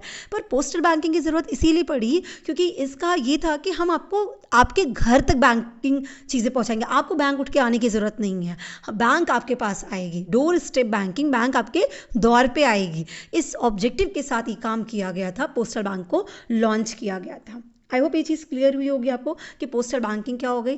अब हम बात करते हैं पोस्टल बैंकिंग की सर्विसेज की। देखिए पोस्टल बैंकिंग कई सर्विसेज प्रोवाइड करती है जो जनरली आप जानते हैं, जैसे डिपॉजिट्स की बात करते हैं। तो देखिए बैंकिंग, जो पोस्टल बैंकिंग होती है वो 2 तरीके के डिपॉजिट्स या 2 तरीके के अकाउंट्स आपको ओपन करने की फैसिलिटी देती है। एक हमारा सेविंग अकाउंट, दूसरा हमारा करंट अकाउंट। सेविंग अकाउंट्स में भी आप कुछ स्पेसिफिक सेविंग्स अकाउंट्स हैं, जैसे डिजिटलाइज करते हुए डिजी स्मार्ट सेविंग अकाउंट है ना, प्रीमियम आरोग्य सेविंग अकाउंट है, इसके अलावा premium saving accounts accounts, regular saving accounts and basic saving accounts, ये 5 तरीके के वो सेविंग अकाउंट्स आपको प्रोवाइड कराती है। ठीक है, आप इनमें से कोई भी अकाउंट ओपन कर सकते हैं। इसके अलावा करंट अकाउंट ओपन कर सकते हैं। इसका मतलब समझिएगा कि आप टाइम डिपॉजिट्स नहीं कर सकते हैं, एफडीज़ की बात यहाँ पे नहीं कही जा रही है। क्लियर हो गया? और करंट अकाउंट आप ओपन कर सकते हैं, तो यही डिपॉजिट्स आप उनके साथ ओपन कर सकते हैं। मनी ट्रांसफ़र की आपको फैसिलिटीज प्रोवाइड करते हैं, वो बिल्कुल सिंपल सिक्योर है, 24/7 प्रोवाइड करेगी आपको। ठीक है, आपको डायरेक्ट बेनिफिट्स मिल सकते हैं। कैसे? जो गवर्नमेंट के ऑब्जेक्टिव्स होते हैं, जो गवर्नमेंट के वेलफेयर स्कीम्स होती हैं, उनका जो बेनिफिट है आपको सीधे ट्रांसफ़र किया जाएगा। जैसे मनरेगा जो कि अब VBG रामजी है ना, वो स्कॉलरशिप वगैरह वो सब आपको ट्रांसफ़र करने के लिए IPB आपका वर्क करती है। ठीक है, इसके अलावा वो थर्ड पार्टी प्रोडक्ट्स को भी सेल करती है। जैसे कि आपको पोस्ट IPB में लोन वगैरह अगर चाहिए तो वो थर्ड पार्टी लोन्स आपको अवेलेबल कराएगी, इंश्योरेंस प्रोवाइड करेगी। जैसे IPB का अगर मैं बात करूँ तो PNB से टाई अप है, HDFC से टाई अप है, तो वो उनके इंश्योरेंस की चीज़ें जो हैं आपको प्रोवाइड कर देंगी, है ना, वहाँ से लोन आपको प्रोवाइड करेंगी। पोस्ट ऑफिस की जो सेविंग्स स्कीम्स होते हैं वो भी IPB आपको प्रोवाइड करेगी, इन्वेस्टमेंट स्कीम्स आपको प्रोवाइड करेगी। तो मतलब थर्ड पार्टी का जो प्रोडक्ट है, प्रोडक्ट मतलब यही सब जो उनके इंश्योरेंस के हो गए हैं, लोन के जो भी चीज़ें हैं वो सब आपको प्रोवाइड करेगी, पर किसी दूसरे का लेके। ठीक है, उनका खुद का नहीं, थर्ड पार्टी प्रोडक्ट भी IPB आपको प्रोवाइड करेगी। इसके अलावा बिल या यूटिलिटी का पेमेंट आराम से आप IPB के थ्रू कर सकते हैं। ठीक है, जो आपके एंटरप्राइज या मर्चेंट्स पेमेंट्स होते हैं, है ना, मतलब कि आप ई-कॉमर्स का पेमेंट करना चाहें जैसे, और या कैश ऑन डिलीवरी करना चाहते हैं, जैसे आप अमेजन मिंत्रा वगैरह से सामान मंगाते हैं, COD करना चाहते हैं, आपको ये सब चीज़ें यहाँ पे मिल जाएंगी। स्मॉल मर्चेंट्स हैं, किराना वगैरह शॉप हैं, सब चीज़ें आप यहाँ पे आराम से ईजिली कर सकते हैं। ठीक है, तो IPB बेसिकली अगर सर्विसेज की बात करें तो देखिए आपको इस तरह से सर्विसेज प्रोवाइड करती है। वो आपको मोबाइल बैंकिंग प्रोवाइड करती है, आपको SMS बैंकिंग प्रोवाइड करती है, राइट। अब देखिए mobile banking, SMS banking, missed call banking, phone banking, it's all looking like same ना, लेकिन देखिए थोड़ा सा डिफरेंस है इन चीज़ों के बारे में। मोबाइल बैंकिंग तो आप सब जानते हैं, तो अभी क्या हो गया कि आप IPB में अगर अकाउंट ओपन करवाते हैं, पोस्टल बैंकिंग लेते हैं आप, तो आप मोबाइल बैंकिंग मतलब उनका अपना जैसे होता है ना, अभी सभी बैंक्स मोबाइल बैंकिंग आपको प्रोवाइड कर रही हैं, मोबाइल के थ्रू बैंकिंग की फैसिलिटीज़ प्रोवाइड करती हैं, सेम ये भी प्रोवाइड करते हैं। मोबाइल बैंकिंग क्या होता है, ई बैंकिंग हमने ऑलरेडी डिस्कस कर रखा है, आप वहाँ देख सकते हैं। ठीक है, SMS बैंकिंग क्या होता है वो समझ लेते हैं। SMS बैंकिंग क्या कह रही है, IPB आपको सिंपली एक नंबर प्रोवाइड कर देती है, उनकी वेबसाइट पे वो नंबर मेंशन्स रहते हैं, आप उस पर SMS करिए और आप उनकी जो बेसिक SMS फैसिलिटी के थ्रू जो कुछ ट्रांजेक्शन्स हैं आप उसको कर सकते हैं। मतलब जैसे आप बैलेंस इंक्वायरी कर सकते हैं, मिनी स्टेटमेंट देख सकते हैं, अपना अकाउंट फ्रीज कराना तो आप वो कर सकते हैं, फिर अपने अकाउंट्स और CIF की डिटेल ले सकते हैं। इस तरह की फैसिलिटीज़ आपको SMS के थ्रू मिल जाएंगी। बस आपको क्या करना है, उनके नंबर पर SMS कर देना है। जैसे बैलेंस इंक्वायरी करना है तो BAL लिख दिया और उस नंबर पर SMS कर दिया। आपको मिनी स्टेटमेंट चाहिए, MINI लिख दिया और उस नंबर पर SMS कर दिया। फ्रीज करना है तो फ्रीज करके स्पेस करके अपना आप अकाउंट नंबर मेंशन कर दीजिए और फिर इस पर्टिकुलर नंबर पे SMS कर दीजिए, तो आपका अकाउंट फ्रीज हो जाएगा। तो मतलब आपको सारी फैसिलिटीज़ इस तरह की जो मैंने 4-5 फैसिलिटीज़ के बारे में बात करी, ये आपको SMS के थ्रू मिल जाएगा। खाली आपको एक SMS कर देना है और आपका ये काम हो जाएगा। उसी को बोल रहे हैं ये SMS बैंकिंग आपको उन्होंने प्रोवाइड की। इसके अलावा उन्होंने क्या किया, आपको मिस्ड कॉल बैंकिंग की सर्विसेज भी प्रोवाइड की। मिस्ड कॉल बैंकिंग का मतलब क्या हो गया कि जस्ट आपको एक मिस कॉल देना है एक नंबर पे, वो नंबर उनके वेबसाइट पे मेंशन रहता है, आप उनके नंबर पे मिस कॉल देंगे और आपको तुरंत ही आपके 2 काम आराम से हो जाएंगे। जैसे क्या कि आपकी बैलेंस इंक्वायरी के लिए एक अलग नंबर दे दिया गया है कि अगर आपको बैलेंस इंक्वायरी करना है तो इस नंबर पर मिस कॉल कर दीजिए। जैसे आप नंबर पर मिस कॉल करेंगे आपकी बैलेंस डिटेल आ जाएगी, आपके अकाउंट में कितना कुछ है। और मिनी स्टेटमेंट, 2 ही चीज़ें आपको मिस कॉल के थ्रू प्रोवाइड कर रहे हैं, एक बैलेंस इंक्वायरी, एक मिनी स्टेटमेंट। और मिनी स्टेटमेंट के लिए एक दूसरा नंबर उन्होंने दे दिया। तो आप जैसे इस नंबर पे मिस कॉल करेंगे अपने रजिस्टर्ड मोबाइल नंबर से, तो आपको तुरंत आपके अकाउंट आपका मिनी स्टेटमेंट आ जाएगा। तो बैलेंस इंक्वायरी, मिनी स्टेटमेंट करना है तो अलग अलग नंबर दिए, उस पर मिस कॉल करिए और आपको डिटेल्स तुरंत मिल जाएगी। क्लियर हो गया? तो ये हो गया इनके मिस कॉल बैंकिंग। इसी तरीके से एक टर्म आ गया फ़ोन बैंकिंग, है ना। अब फ़ोन बैंकिंग क्या हो गई, देखिए फ़ोन बैंकिंग में क्या हो गया कि उन्होंने ना आपको मतलब जैसे होता है ना कि आपको जैसे फ़ोन पे आप बात करते हैं ना, ऐसे ही समझिए। तो उन्होंने एक नंबर दिया जैसे 155299 करके ऐसा नंबर है उनका, आपको उस पर फ़ोन करना है, वहाँ से आपको सर्विसेज प्रोवाइड होंगी। मीन्स जैसे आपको एजेंट टेली ऑपरेटर मिल जाएगा, उससे इंट्रैक्शन हो सकता है, या IVR के थ्रू, मतलब कॉम्बिनेशन है IVR और टेली ऑपरेटर का कॉम्बिनेशन है। IVR क्या हो गया, इंटरेक्टिव वॉइस रिस्पॉन्स करके।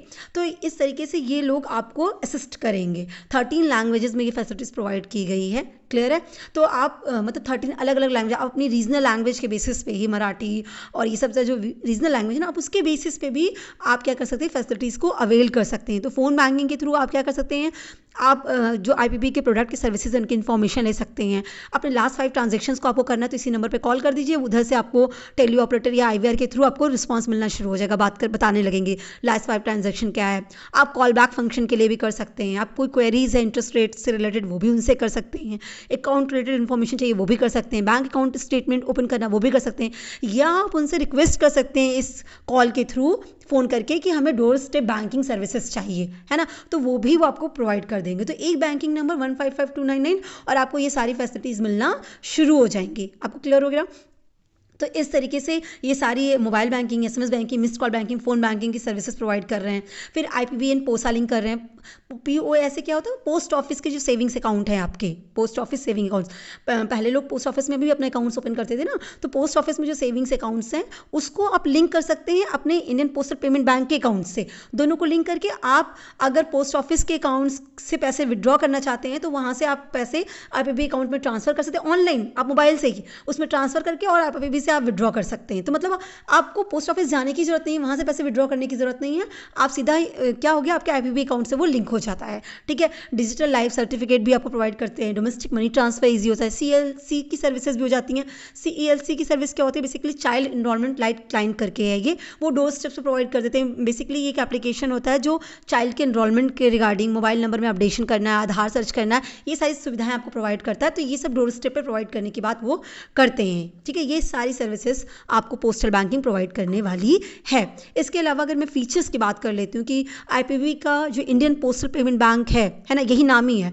तो इंडिया पोस्ट पेमेंट बैंक जो है इसकी फीचर्स क्या क्या हैं, तो पहली बात तो आप IPP के ATM से कुछ भी विड्रॉ करेंगे आपको कोई चार्जेस नहीं लग रहे हैं। ये आपको बहुत लोअर चार्जेस पे फॉरेन एक्सचेंज की जो सर्विसेज है वो भी ऑफर कर देते हैं।